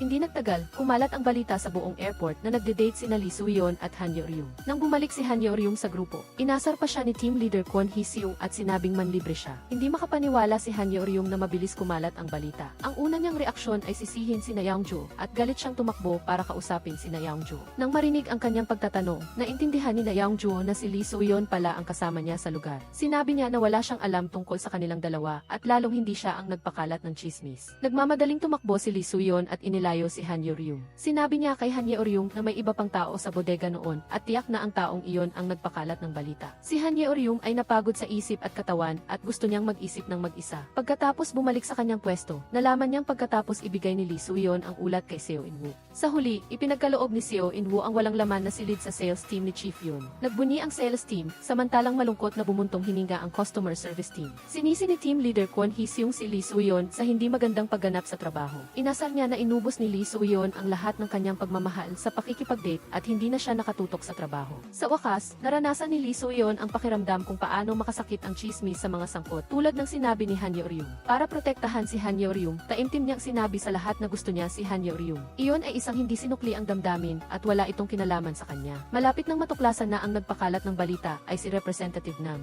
Gumamit siya ng anonymous na numero para tawagan si Representative Nam at tinakot ang kalaban na humingi ng tawad kay Han Yeoryung at Lee Soo-yeon o ilalabas niya ang lahat ng impormasyon ng kalaban. Nag-aalala si Lee Soo-yeon sa kalagayan ni Han Yeoryung, ngunit ikinulong ni Han Yeoryung ang sarili sa bodega at ayaw makita ang sinuman. Pagkatapos ng trabaho, nakita ni Lee Soo-yeon si Han Yeoryung na nakatayo sa harap ng kanyang bahay. Dumating siya upang kunin ang kanyang mga gamit para lumipat sa bagong tirahan. Hiniling ni Lee Soo-yeon ang bagong address ng apartment nito sa takot na niloloko siya ni Han Yeoryung dahil sa katunayan ay wala pa siyang nahanap na matitirhan. Upang mapanatag siya, ibinigay ni Han Yeoryung ang address. Sa hindi inaasahang pagkakataon, ang bahay pala na tinutukoy ay ang tinitirhan ni na Yeongjo. Kaninang hapon, pagkatapos niyang magalit kay na Yeongjo, nahiya siyang manatili doon. Sinabi ni Lee Soo-yeon sa kanya, walang aksidente sa mundong ito. Ang lahat ng nangyayari sa mundo ay may dahilan. Madalas din itong sabihin ng kanyang ama. Tinanong ni Han Yeoryung si Lee Soo-yeon kung kilala niya ang kanyang ama. Tumango si Lee Soo-yeon bilang pag-amin. Nalaman niyang noong planong magpakamatay ni Lee Soo-yeon, ang nagligtas sa kanya ay ang ama ni Han Yeoryung, ang dating may-ari ng Fox Bar, si Brian Newton. Matagal na panahon pagkatapos siyang iligtas, madalas pumunta si Lee Soo-yeon sa restaurant. Sa una, inakala niya na ordinaryong may-ari lang ito, ngunit pagkatapos ay nalaman niyang isa rin pala siyang hindi gaanong sikat na manunulat ng mga fairy tale na patuloy na nagsusulat para sa kanyang hiwalay na anak na babae. Ipinakita sa kanya ng lalaki ang larawan ng kanyang anak na babae, kaya't nakilala niya. Siya ang anak ng lalaki. Nang itulak niya ang pinto at pumasok sa Fox Bar. Pagkatapos ay wala siyang pakialam sa panganib at lumabas upang protektahan siya sa banggaan ng kotse. Pinagalitan ni Han Yeoryung si Lee Soo-yeon dahil hindi nito sinabi sa kanya na kilala niya ang kanyang ama. Inisip ni Lee Soo-yeon na hindi siya magtatagal sa trabaho dito at hindi kailangang maging malapit. Bukod pa rito, hindi siya sigurado kung gusto ni Han Yeoryung na banggitin ang kanyang ama o hindi. Umiyak si Han Yeoryung dahil naghiwalay ang kanyang mga magulang noong bata pa siya at pagkatapos noon ay bihira na siyang makita ang kanyang ama. Ngunit palagi niyang suot ang kwintas na kumpas na regalo ng kanyang ama. Sapat na ito upang ipakita kung gaano niya kamis ang kanyang ama. Gusto ni Han Yeoryung na magkwento pa si Lee Soo-yeon tungkol sa kanyang ama. Ikwento ko sa iyo ng dahan-dahan pagkatapos. Buong tapang na pinindot ni Han Yeoryung ang doorbell. Binuksan ni na Yeongjo ang pinto at nagulat nang makita na si Han Yeoryung ang kanyang kasama sa bahay. Pagkatapos ay inanyayahan niya itong pumasok. Nagbigay si na Yeongjo ng mga patakaran, 2 espasyo sa refrigerator para sa bawat isa. Hindi dapat galawin ang mga gamit ng isa't isa at panatilihing malinis at maayos ang mga karaniwang lugar. Magkasama lang sila sa iisang bahay, hindi sila magkaibigan. Naalala ni Han Yeoryung ang lahat ng reklamo. Matagal na silang magkakilala, ngunit si na Yeongjo ay nananatiling malamig. Isang araw, nagpapatrol si na Yeongjo at Odaeki nang may makita silang kahinahinala na tao. Isang lalaking puti ang balat na may benda sa dibdib na tumanggi sa security check. Sino ang lalaking iyon? Ilang araw lang ang nakakaraan, may hawak siyang Japanese passport, pero ngayon European passport na naman ang gamit niya. Nagulat si Odaeki kay Chief Choi Moo-ja. Inutusan ni Chief Choi Moo-ja ang dalawa na pumunta sa istasyon ng pulisya para sumailalim sa investigasyon. Papunta sa istasyon ng pulisya, sumenyas ang lalaking may 2 pasaporte sa dalawa nitong kasama na malapit. Sinadya ng 2 kasama na manggulo sa mga pasahero. Sinamantala ng 2 lalaki ang kaguluhan para tumakas. Hinabol ni Chief Choi Moo-ja ang lalaking puti. Inutusan niya si Odaeki at na Yeongjo na habulin ang isa pa. Tumakbo ang lalaking puti sa harap ni Han Yeoryung at Lee Soo-yeon. Hinila ni Lee Soo-yeon si Han Yeoryung sa kanyang dibdib at pagkatapos ay iniharang ang kanyang paa para madapa ang lalaki. Hinabol ni Chief Choi Moo-ja ang lalaki at inaresto ito. Binuksan ng security staff ang chest strap ng lalaki at nakita ang mga nakatagong iligal na bagay sa loob. Agad siyang ibinigay sa pulisya. Kasabay nito, hinabol ni na Odaeki at na Yeongjo ang lalaking may 2 pasaporte. Hinarangan ni na Yeongjo ang daan at sumugod para makipaglaban, ngunit sa kasamaang palad ay nasugatan siya. Tumigil sa paghabol si Odaeki at tumakbo para tingnan ang kalagayan ni na Yeongjo. Pinagalitan siya ni na Yeongjo dahil hindi niya dapat ginawa iyon. Ang pag-aresto sa lalaki ang pinakamahalagang misyon. Sinabihan siya ni Odaeki na huwag siyang maging mapanganib. Ang pagprotekta sa mga miyembro ng team ay responsibilidad ng bawat isa. Bukod pa rito, natatandaan na niya ang plaka ng sasakyan ng kalaban. Hindi tinanggap ni na Yeongjo ang ginawa ni Odaeki at hindi siya pumayag na tingnan ni Odaeki ang kanyang sugat. Ngunit umiyak siya. Sa sandaling sumara ang pinto ng elevator, sinisisi niya ang sarili sa pagkasangkot ng iba. Nakita ito ni Han Yeoryung. Tinulungan ni na Lee Soo-yeon at Han Yeoryung ang security staff na ayusin ang isang isang alitan. Isang mag-asawa ang nagreklamo sa pagbabawal ng security staff sa pagdadala ng mineral water. Ang mga katulong pa nga nila ay binuhusan ng tubig ang ulo ng staff at pagkatapos ay gumawa sila ng gulo, sinabing binastos sila ng security staff. Humingi sila ng bayad para sa emotional damage at pamasahe sa eroplano. Pinigilan ni Lee Soo-yeon at Han Yeol-ryum ang mag-asawa na saktan ang staff at dinala sila sa waiting room. Wala si Chief Choi Moo-ja, kaya si Seo In-woo ang nangasiwa sa sitwasyon. Upang hindi na lumaki pa ang gulo, hiniling niya sa dalawang security staff na humingi ng tawad sa mga pasahero. Pumayag ang mas matandang security staff na humingi ng tawad habang ang mas bata ay naniniwala na wala siyang ginawang mali. Malinaw na sinasabi ng patakaran ng airport na bawal magdala ng pagkain at likido sa eroplano at sinusunod lang niya ang patakaran. Binalaan siya ni Seo In-woo na ang sahod ay hindi basta-basta na lang ibinibigay at sa trabahong ito, kailangan nilang maging walang pasubali na matiisin sa mga customer. Sumingit si Lee Soo-yeon na nasa tabi nila at sinabi na hindi sila kumukuha ng sahod ng walang ginagawa sa kumpanya. Kailangan nilang magtrabaho ng masipag upang makakuha ng nararapat na kabayaran. Hiniling niya kay Seo In-woo na huwag kumilos na parang isang boss na nagbibigay ng awa sa kanila. Hindi pinansin ni Seo In-woo. Binantaan niya ang security staff na magbitiw kung hindi sila hihingi ng tawad. Ang mas matandang security staff ay kailangang maghanap buhay para sa kanyang pamilya at lubos niyang naunawaan ang mga paghihirap sa trabaho. Lumuhod siya at humingi ng tawad sa mga pasahero. Patawarin po ninyo ang kabataan na ito na hindi nakakaintindi. Nang malaman ito, tumakbo si Chief Choi Moo-ja upang hilahin ang staff at pinatayo sila. Sinabi niya sa dalawang pasahero na nilabag nila ang mga patakaran sa kaligtasan ng airline. Ang security staff ay hindi makilala ang pagkakaiba sa pagitan ng mabuti at masamang tao. Sinusunod lamang nila ang mga patakaran upang masiguro ang kaligtasan ng paliparan. Ang walang dahilan na pakikipag-ugnayan ng dalawang pasahero sa staff ay lumalabag sa batas. Ipinagpilitan pa rin ng babaeng pasahero na ang security staff ang unang gumawa ng aksyon at ni-record niya ito. Sa pagkakataong ito, nagsalita si Han Yeol-ryum. Nakapag-video rin siya. Pagkatapos magsalita, ipinakita niya sa lahat. Ito ay ang eksena kung saan ibinubuhos ng lalaki ang tubig sa ulo ng security staff at sinasaktan sila. Napagtanto ng dalawang pasahero na hindi sila mananalo at hindi na sila naging mapagmataas. Wala silang nagawa kundi sumakay sa eroplano at umalis. Pagkatapos nito, palihim na nakipag-ugnayan si Han Yeol-ryum kay Odaeki upang magplano ng paraan para aliwin si Yeong-jo. Hiniling niya kay Odaeki na dalhin ang buong team para batiin si Yeong-jo sa paglipat sa kanyang bagong bahay. Dahil nakita niya na kahit mukhang malamig si Yeong-jo, gusto niya talaga ng pagkilala at pagmamalasakit. Ibinigay ni Han Yeol-ryum ang espasyo sa lahat at naglakad mag-isa sa ibaba. Tamang-tama, hinahanap siya ni Lee Soo-yeon at lumabas silang dalawa para maglakad. Muling binanggit ni Han Yeol-ryum ang kanyang ama. Pagkatapos maghiwalay ang kanyang mga magulang, palagi niyang iniisip kung ano ang mararamdaman niya kapag nagkita silang muli ng kanyang ama. Buong tapang na hinawakan ni Lee Soo-yeon ang kanyang kamay at tinanong siya kung ito ba ay isang masaya at kakaibang pakiramdam tulad ng nararamdaman nila ngayon. Nagtitigan ang dalawa ng may pagmamahal. Tamang-tama, habang hindi na sila makapigil, biglang may narinig na gulo sa tabi nila. Sinabihan ni Lee Soo-yeon si Han Yeol-ryum na tawagin ang pulis. Hinalikan niya ito at pagkatapos ay tumakbo upang iligtas ang tao. Isang miyembro ng gang ang may hawak na pamalo at hinataw sa kanang binti ni Lee Soo-yeon. Hindi man lang siya nasaktan at mabilis niyang napatumba ang ilang mga lalaki. Itinaas niya ang kanyang kamay upang tulungan ang taong binubugbog at sa sandaling iyon ay nalaman niyang si Chief Choi Moo-ja pala ito. Isang katulong ang gumamit ng electric baton para idiin sa leg ni Lee Soo-yeon. Ang kanang braso ni Lee Soo-yeon ay umusok at bumagsak siya sa sakit. Dinala ni Han Yeol-ryum ang pulis sa pinangyarihan. Nakita niya lang ang ilang miyembro ng gang na nakahando sa isalupa at si Lee Soo-yeon ay nawawala. Tinawagan niya si Lee Soo-yeon ngunit walang sumagot at pumunta siya sa bahay nito at kumatok ngunit walang sumagot. Dinala ni Chief Choi Moo-ja si Lee Soo-yeon sa Fox Tavern ayon sa kahilingan nito. Nakita ng doktor na may-ari ng bar na sugatan si Lee Soo-yeon at agad siyang ginamot. Tinawagan ni Chief Choi Moo-ja si Chief Yang Seo-koon at tinanong siya tungkol sa kanang braso at kanang binti ni Lee Soo-yeon. Tiyak na hindi iyon normal na braso at binti. Humiling si Chief Yang Seo-koon kay Chief Choi Moo-ja na panatilihing sikreto ang bagay na ito. Ngunit may responsibilidad si Chief Choi Moo-ja at hindi siya makapapayag. Nangatwiran si Chief Yang Seo-koon, wala namang sinaktan si Lee Soo-yeon at wala siyang sinirang pampublikong ari-arian. Gusto lang niyang mamuhay ng normal tulad ng iba. Bakit hindi mo siya matutulungan na panatilihing sikreto ito? Sinabi ni Chief Choi Moo-ja, ang kagamitan ni Lee Soo-yeon ay maaaring magpakita ng hindi kapanipaniwalang kakayahan at walang makasisiguro na hindi ito magdudulot ng panganib. Tiwala at matatag na sinabi ni Chief Yang Seo-koon, maaari ko siyang tiyakin. Gamit ang aking karangalan, pananagutan ko si Lee Soo-yeon. Dahil mula simula hanggang wakas, ako ang naging saksi. Nasaksihan ko ang buhay ni Lee Soo-yeon.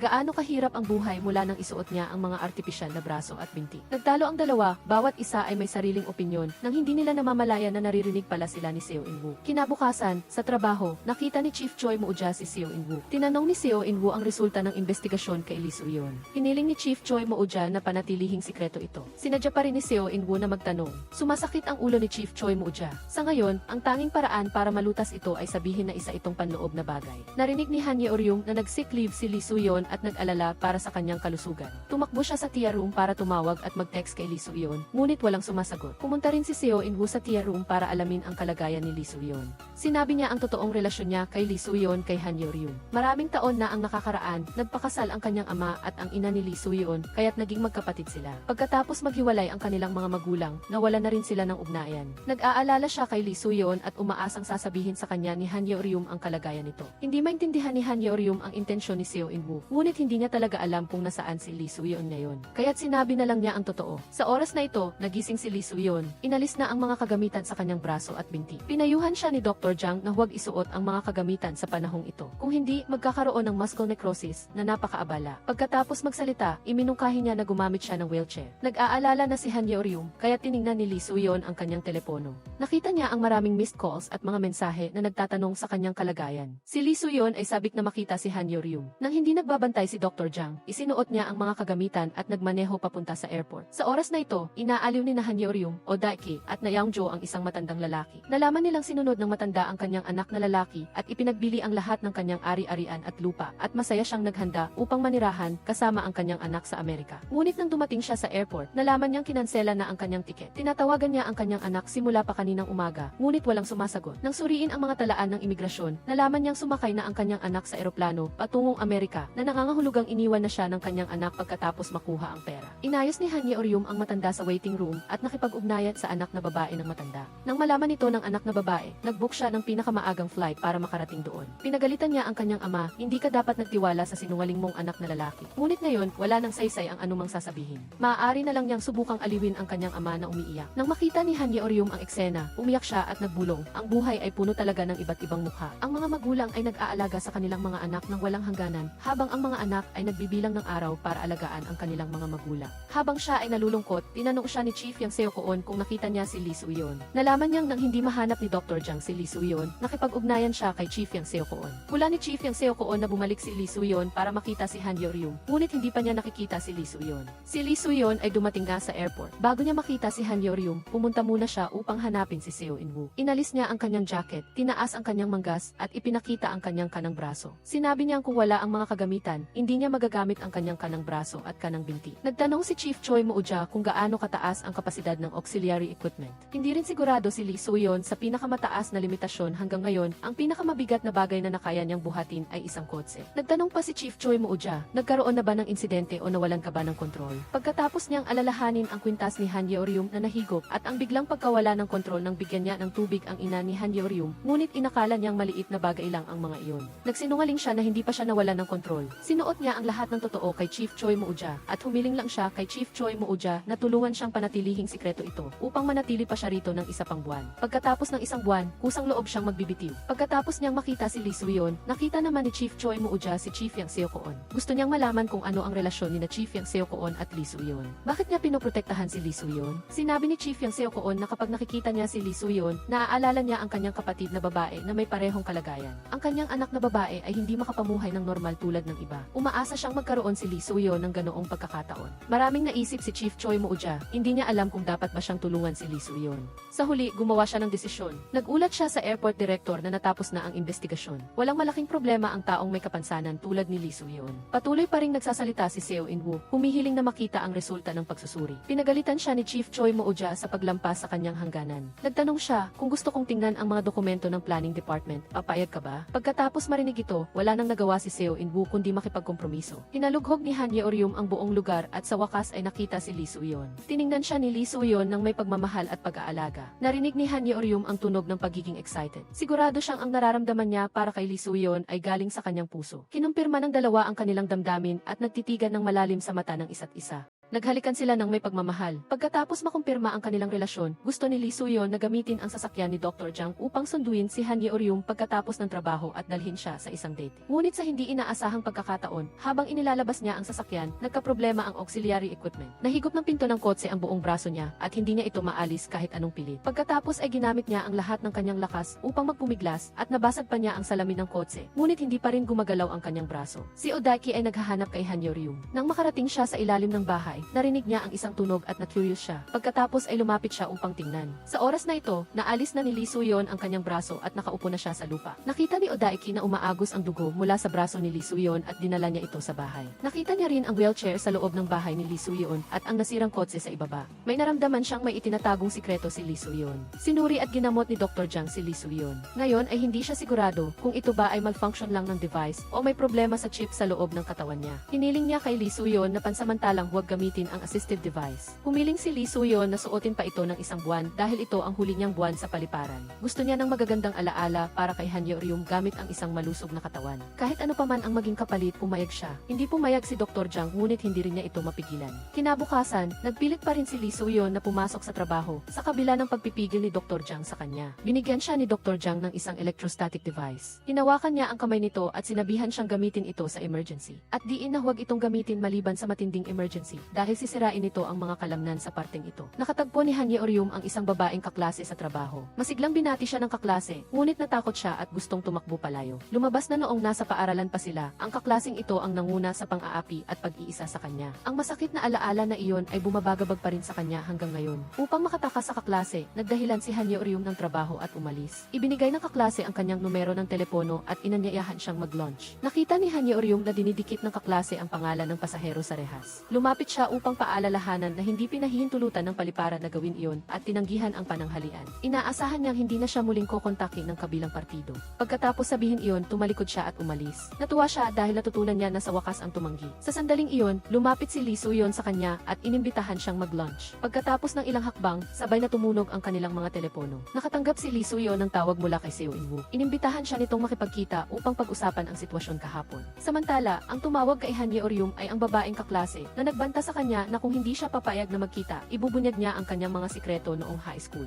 Nakipagkita si Lee Soo-yeon kay Seo In-woo. Gusto ni Seo In-woo na malaman ang tungkol sa wheelchair sa bahay niya at ang nabasag na salamin ng kotse. Naitanong niya rin kung nasabi na ba niya ang mga bagay na ito kay Han Yeoryum. Hiniling ni Lee Soo-yeon kay Seo In-woo na tulungan siyang itago ito. Gusto niya si Han Yeoryum at hindi niya gustong malaman niya ang mga bagay na ito. Tiniyak ni Seo In-woo na kaibigan niya si Han Yeoryum at ayaw niyang malinlang siya. Binigyan ni Seo In-woo si Lee Soo-yeon ng isang ultimatum. Kung hindi niya sasabihin ang katotohanan kay Han Yeoryum bago matapos ang linggo, siya mismo ang magsasabi sa kanya. Kasabay nito, napilitan si Han Yeoryum na mag-launch kasama ang kanyang babaeng kaklase. Gusto ng kaklase ang 4 na green pass card. Kung hindi, ibubunyag niya ang tungkol sa pambubuli sa kanya noong high school. Napahiya si Han Yeoryum sa alaala na iyon at ayaw niyang may magbanggit nito. Wala siyang magawa kundi sumunod at hindi naglakas loob na lumaban. Ang pag-uusap ng dalawa ay hindi sinasadyang narinig ng malapit na team leader na si Yang Seo-koon. Pagbalik sa opisina, lihim niyang pinagmasdan ang mga kilos ni Han Yeoryum. Matapos, nalaman ni Han Yeoryum na ang planning department ang namamahala sa green pass card, kaya pinuntahan niya si Seo In-woo para humingi ng card. Ngunit pagdating niya sa pinto, wala siyang lakas ng loob na sabihin ito. Naramdaman ni Seo In-woo na mayroon siyang gustong sabihin, kaya sinundan niya ito papasok sa opisina at tinanong kung ano ang gusto niyang sabihin. Nag-alinlangan si Han Yeoryum, ngunit hindi pa rin makapagsalita. Hinikayat siya ni Seo In-woo na pumayag sila sa isang mutual request. Alam ni Han Yeoryum na gusto niyang itanong ang tungkol kay Lee Soo-yeon, kaya tumanggi siya at sinabing hindi niya matutulungan. Sa sandaling iyon, lumitaw si Lee Soo-yeon sa labas ng pinto at tinanong si Han Yeoryum kung ano ang hiningi ni Seo In-woo sa kanya. Prangkahang sinabi ni Han Yeoryum na gusto ni Seo In-woo na makipagbati sa kanya. Ngunit hindi pa nakakabawi si Lee Soo-yeon kay Seo In-woo. Nagsimula muling manghimasok si Seo In-woo sa relasyon ng dalawa. Ibinunyag niya kay Han Yeoryum na hindi sinabi ni Lee Soo-yeon sa kanya ang tungkol sa banggaan, maraming taon na ang nakakaraan at ang kasalukuyang kalagayan ng kalusugan nito. Pagkatapos, bumaling siya kay Han Yeoryum at sinabing, ang kapansanan sa antas uno ay nangangahulugang ang braso o binti ay malubhang na pinsala at hindi makagalaw ng normal. Kakaiba na pagkatapos ng lahat, wala siyang problema. Hindi lang siya nakakagalaw ng normal, tulad ng isang malusog na tao, kundi nagtataglay pa siya ng pambihirang lakas. Pinilit niya si Lee Soo-yeon na sagutin kung ano ang ibig sabihin ng lahat ng ito. Sumimangot si Lee Soo-yeon, hindi alam kung paano sasagutin. Biglang nagkaproblema ang kanyang braso, at lahat ng metal na bagay sa silid kainan ay otomatikong gumalaw at bumagsak sa sahig. Ang ilang magagaang kubyertos ay dumikit sa kanyang braso, sa harap ng gulat ng mga mata ni Han Yeoryum. Pagkatapos, nagmamadaling tumakbo palabas si Lee Soo-yeon. Inalis niya ang kanyang jacket at tinakpan ang kanyang braso. Tumakbo sa isang walang tao na bodega at kinuha ang electrostatic device na ibinigay sa kanya ni Dr. Jang. Nag-alinlangan siya kung gagamitin ba niya ito o hindi. Narinig niya sa kanyang walkie-talkie ang boses ni Han Yeoryum na tumatawag sa kanya. Umiyak siya at hindi sumagot. Pagtatapos ng shift, hindi pa rin bumalik si Lee Soo-yeon. Nag-alala si Han Yeoryum. Bukod pa rito, sumasakit ang ulo niya dahil hindi pa rin niya nakukuha ang green pass cards. Hindi siya titigilan ng kanyang kaklase. Nakita ni team leader Yang Seo-koon na nakakunot ang noo niya sa pag-aalala, kaya inilagay niya ang mga card sa harap niya niya at pinaalalahanan siya na 4 na card ito ngayon at 5 naman sa susunod. Habang buhay ka na lang bang aalipinin ng kabilang partido? Ang desisyon ay nasa iyo kung dito na magtatapos o patuloy na magpapasako. Nang marinig ang mga salitang ito, tila nagising si Hanyo Ryum. Inilabas niya ang Game Pass card sa harap ng kanyang kaklase at sinabi sa kanya na pinaranas niya ang isang napakasakit na yugto ng kanyang buhay na naging dahilan upang maramdaman niyang wala siyang kinabukasan. Binalaan ni Hanyo Ryum ang babae na mula ngayon, ituturing niya itong hindi umiiral. Hindi na rin siya natatakot na mabunyag ang kanyang nakaraan dahil ang taong tunay na napahiya ay ang nangbuli ng kanyang kaklase tulad niya. Pagkatapos magsalita, umalis siya ng may kumpiyansa. Sa pagkakataong ito, hindi lang niya tinalo ang masamang tao, kundi pati na rin ang demonyo sa loob ng kanyang sarili. Samantala, natuklasan ni Lee Soo-yeon ang dahilan ng malfunction ng assistive device, si Hanyo Ryum. Habang lumalalim ang nararamdaman niya para kay Hanyo Ryum, lalong lumalala ang mga kakaibang sintomas. Tinanong siya ni Dr. Jang kung ano ang plano niyang gawin. Napakunot ang noo ni Lee Soo-yeon sa pag-aalala. Nais sana niyang gamitin ang isang buwan upang makalikha ng magagandang alaala para kay Hanyo Ryum, ngunit sa ngayon ay tila mahirap na itong gawin. Sa sandaling iyon, tinawagan siya ni Hanyo Ryum. Taos puso siyang sinabihan nito na naunawaan niya na may mga sikreto ang bawat isa at kung hindi niya gustong sabihin, ayos lang sa kanya. Nahirapan si Lee Soo-yeon sa loob niya, ngunit sa huli ay hindi pa rin niya masabi kay Hanyo Ryum ang tungkol sa kapansanan niya. Kasabay nito, kinausap ni Seo In-woo si Chief Choi. Pagdating sa kakayahan ng braso ni Lee Soo-yeon na makaakit ng mga metal na bagay, hinala niya na si Lee Soo-yeon ay may suot na napakalakas na magnet sa kanyang braso. Kung magdulot ito ng insidente sa paliparan, hindi matatawaran ang magiging kahihinatnan.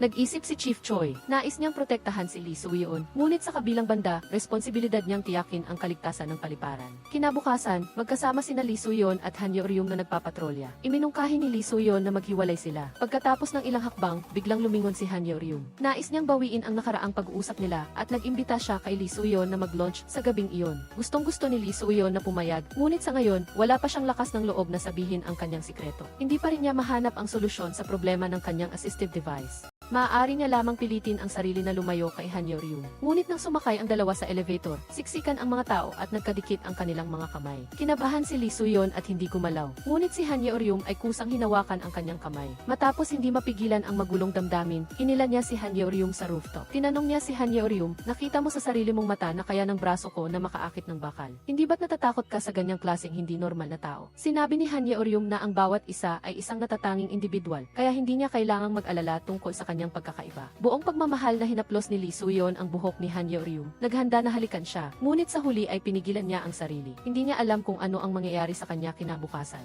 Nag-aalala siyang masaktan si Hanyo Ryum. Hiniling niya kay Hanyo Ryum na bigyan siya ng kaunting panahon. Pagkatapos sabihin iyon, mabilis siyang tumalikod at umalis. Pagdating sa ibaba, nakatanggap si Lee Soo-yeon ng text mula kay team leader Yang Seo-keon na nagsasabing pumunta siya sa headquarters. Naghihintay sa kanya sina team leader Yang Seo-keon at Chief Choi. Diretsahang sinabi ni Chief Choi na kung totoo ang sinabi ni Seo In-woo na nagkaroon ng malfunction ang kanyang assistive device, hindi na niya matutupad ang kanyang pangako na panatilihin siya doon sa loob ng isang buwan. Pagkatapos, humiling siya ng mas maraming oras. Sinusubukan niyang mahanap ang paraan para makontrol ito. Sa sandaling iyon, lumitaw si Seo In-woo at itinuro na ang paggamit niya ng assistive device ay naugnay sa kaligtasan ng paliparan. Umaasa siyang hindi magtatago ang dalawang team leader. Ayaw ni Lee Soo-yeon na masangkot ang ibang tao at sinabing sarili niya itong problema. Sa gitna ng kaguluhan, tinawag pa niya itong tikuya. Nag-usap ang dalawang magkapatid ng pribado. Tinanong ni Seo In-woo si Lee Soo-yeon kung nagpumilit ba siyang manatili doon para maghiganti sa kanya. Ano man ang motibo ni Lee Soo-yeon, umaasa si Seo In-woo na magre-resign siya upang hindi na magkaroon ng kinalaman ang dalawa sa isa't isa. Pagkatapos magsalita, tumalikod si Seo In-woo at umalis. Nakita niya ang isang matandang lalaki na nakatayo sa sulok. Tiningnan niya itong mabuti at nakilala kung sino siya, ngunit hindi niya ito kinausap. Lumapit si Lee Soo-yeon at nakita rin ang lalaki. Tinanong niya kung naaalala pa siya ng matanda. Lumabas na siya pala ang tatay ni Seo In-woo. Matagal nang hindi nag-uusap ang mag-ama. Alam ng matanda na nagtatrabaho si Seo In-woo sa paliparan, kaya araw-araw siyang pumupunta at naghihintay doon para lang magkaroon ng pagkakataong makita ang kanyang anak. Umupo si Lee Soo-yeon at ang matanda sa isang cave at nag-usap. Sa sandaling iyon, dumating din si Hanyo Ryum. Bago iyon, napulot ng matanda ang walkie-talkie ni Odaiki. Nagbiro siya at pinahanap-hanap si Odaiki sa buong paliparan at ayaw ibalik ang walkie-talkie. Maghapon siyang naghanap si Odaiki, ngunit walang resulta, kaya tumigil na siya sa paghahanap. Ngunit si Young-jo ay determinado pa ring maghanap sa bawat sulok. Hindi sinasadyang nakita ni Hanyo Ryum ang walkie-talkie sa kamay ng matanda. Dahil alam niyang kay Odaiki ito, sinabihan niya ang matanda na hintayin siya at babalik muna siya sa walkie-talkie. Pagkatapos, dinalhan niya ang matanda at si Lee Soo-yeon Suyon ng pagkain at sinabihan silang kumain habang nag-uusap. Napansin ng matanda na patuloy na sinusundan ni Lee Suyon si Han Yeoryum, kaya nahulaan niyang gusto niya si Han Yeoryum. Bago umalis, sinabi niya kay Lee Suyon, hindi laging dumarating ang kapalaran. Huwag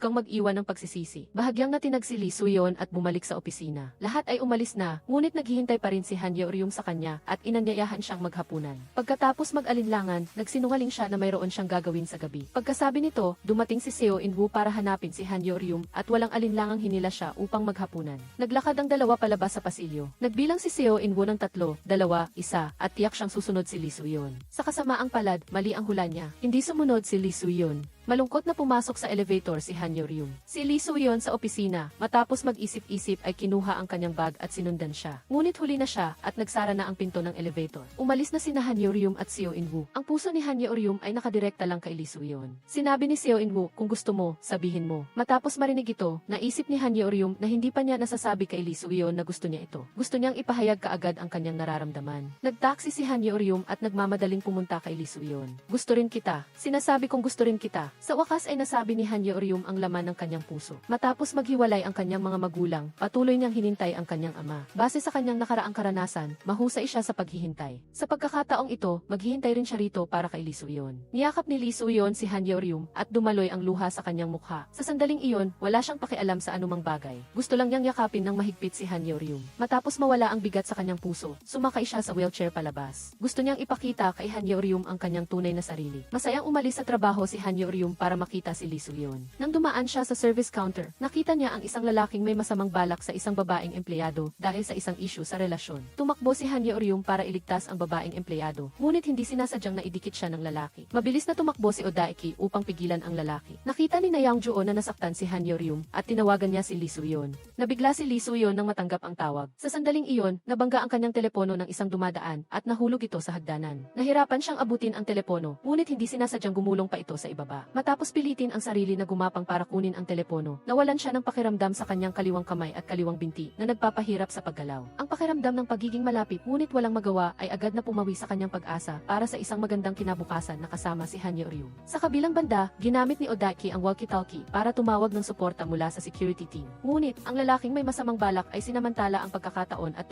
tumatakbo ng mabilis. Mabilis na hinabol siya ni Odaiki, ngunit dahil sa dami ng tao sa paliparan, sa huli ay nakatakas ang lalaki. Mabilis na dinala ni Yang Joo si Han Yeoryum sa ospital. Nagmadali ring pumunta roon ang nanay ni Han Yeoryum at si Seo In-woo nang malaman nila ang balita. Tinanong ng nanay ni Han Yeoryum kung sino si Lee Suyon dahil habang walang malay si Han Yeoryum, paulit-ulit niyang tinatawag ang pangalan nito. Tinawagan ni Seo In-woo si Lee Suyon, ngunit walang sumasagot. Sa sandaling iyon, dumating si Lee Suyon sa paliparan sakay ng wheelchair. Tinanong niya si team leader Yang Seo Koon kung sino ang sumakit kay Han Yeoryum. Sinabi ni team leader Yang Seo Koon na ang lalaki ay ang boyfriend ng isang reception staff na nagdulot ng gulo dahil sa isang breakup. Nakita ni team leader Yang Seo Koon na may pasa ang braso ni Lee Suyon at maraming sirop na nakadikit sa kanyang pantalon, kaya tinanong niya kung anong nangyari sa kanya. Hindi sumagot si Lee Suyon, tumalikod at umalis. Ikinabit ni Lee Suyon ang assistive device sa kanyang katawan, kinuha ang impormasyon ng lalaki mula sa receptionist at pagkatapos ay pumunta sa pinto ng internet cafe at hinintay ang lalaki. Hindi niya napigilan ang kanyang galit at binugbog ang lalaki ng husto hanggang sa magkaroon ito ng maraming sugat. Matapos parusahan ang lalaki, ginamit niya ang pampublikong telepono at tinawagan si Odaiki at sinabihan itong pumunta sa banyo ng paliparan para hulihin ang lalaki. Binuksan ni Odaiki ang pinto ng banyo at nakita ang lalaking nabugbog, nakatali ang mga kamay at paa sa loob. Sinuri ni Chief Choi ang kikiss footage. Bagaman nakasuot ng sombrero at face mask ang taong nagdala ng may masamang balak, nakilala pa rin niya na si Lee Suyon ito. Pumunta siya kay team leader Yang Seo Koon para kumpirmahin ito.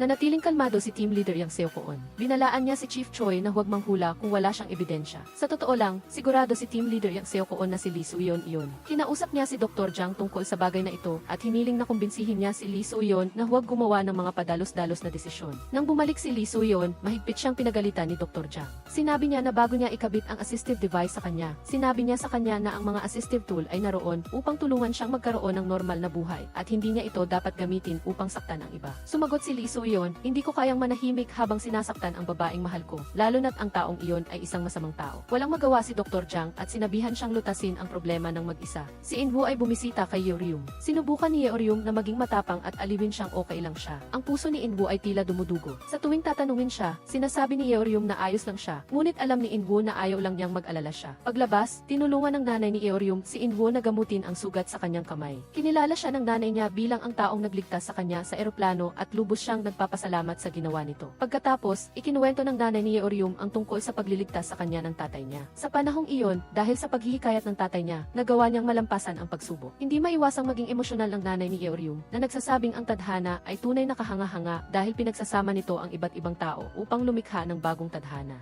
Malugod siyang inanyayahan ni Yeoryong na mag-almusal kinabukasan. Gusto niyang makita ang kasiyahan sa mukha ni Inwoo habang nag-i-enjoy sa kanyang almusal. Kinabukasan, magkasamang dumating sina Inwoo at Seokoon sa bahay ni Yeoryong para mag-almusal. Siya mismo ang magsasabi sa kanya nito. Si Suyeon ay nakatanggap ng mensahe na pumunta sa airport upang maging saksi at tulungan ang investigasyon. Dinala siya ni Inwoo sa airport. Tinitigan ng lalaki ang mga mata ni Inwoo saglit at nalaman niya na siya ang taong bumugbog sa kanya kagabi. Nang makita ang ihi ni Inwoo, sinabi ng lalaki na tatandaan niya ang kanyang pangalan. Pinuntahan ng lalaki ang kanyang boss na si Jo Myung. Kilala niya at ni Inwoo ang isa't isa. Nagkita sila sa parke. Hiniling ni Jo Myung kay Inwoo na asikasuhin ang sitwasyong ito at palayain ang lalaki. Tumanggi si Inwoo. Ang kanilang departamento ay hindi maaaring makialam sa trabaho ng Departamento ng Seguridad. Tinanong ni Jo Myung kung ang bumugbog kay Inwoo ay si Lee Suyeon, ang pangalan ay kapareho ng kanyang nakababatang kapatid. Nagsimulang mataranta si Inwoo. Sinabi ni Yeoryong na hindi niya matandaan ang mga pangalan ng iba pang miyembro ng departamento. Pagkatapos ay iniba ang usapan at binalaan si Jo Myung na disiplinahin ang kanyang mga tauhan. Parehong nagtatrabaho sina Inwoo at Jo Myung para sa chairman. Si Inwoo ay isang mahirap na estudyante na tinulungan ng chairman. Nais ng chairman na pasukin ang loob ng airport upang payagan ang pribadong kapital na makapasok sa isang negosyo ng estado. Si Inwoo ang insider na tumutulong. Sa mahalagang panahong ito, si Jo Myung, na tao ng chairman, ay hinayaang magkagulo ang kanyang mga tauhan na isang bagay na hindi matatanggap. Matapos umalis si Inwoo, tinawagan ni Jo Myung ang kanyang mga tauhan na inuutusan silang imbestigahan ang impormasyon ni Inwoo. Sa kabilang banda, matapos tulungan ni Yeoryong ang investigasyon, dinala siya ni Inwoo sa kanyang bahay. Lumalabas na sinusuportahan siya ng nanay ni Yeoryong. Nararapat na maging tapat kung gusto mo ang isang tao. Matapos itong marinig, nagpa siya si Inwoo na sabihin kay Yeoryong ang sikreto tungkol sa kanyang katawan. Pagka-uwi nila, sinabihan niya si Yeoryong na humarap. Sumunod si Yeoryong. Nang marinig niya ang tunog ng paghubad ni Inwoo, bumilis ang tibok ng puso niya. Sinabi niyang hindi pa siya handa. Marahan siyang sinabihan ni Inwoo na humarap sa kanya. Nagulat si Yeoryong nang makita ang kamay ni Inwoo. Tinanong siya ni Inwoo kung matatanggap niya ang kanyang hitsura. Ang kanyang kanang kamay at paa ay may kabuuang 66 sensors na nakatanim. Upang pasiglahin ang mga sensors na ito, kinailangan ding magtanim ng baterya sa kanyang katawan. Marahil ang baterya ay tumutugon sa kanyang tibok ng puso. Sa tuwing makikita niya si Yeoryong, mabilis na tumitibok ang kanyang puso at ang mga sensors ay nagkakaroon ng mga malfunction.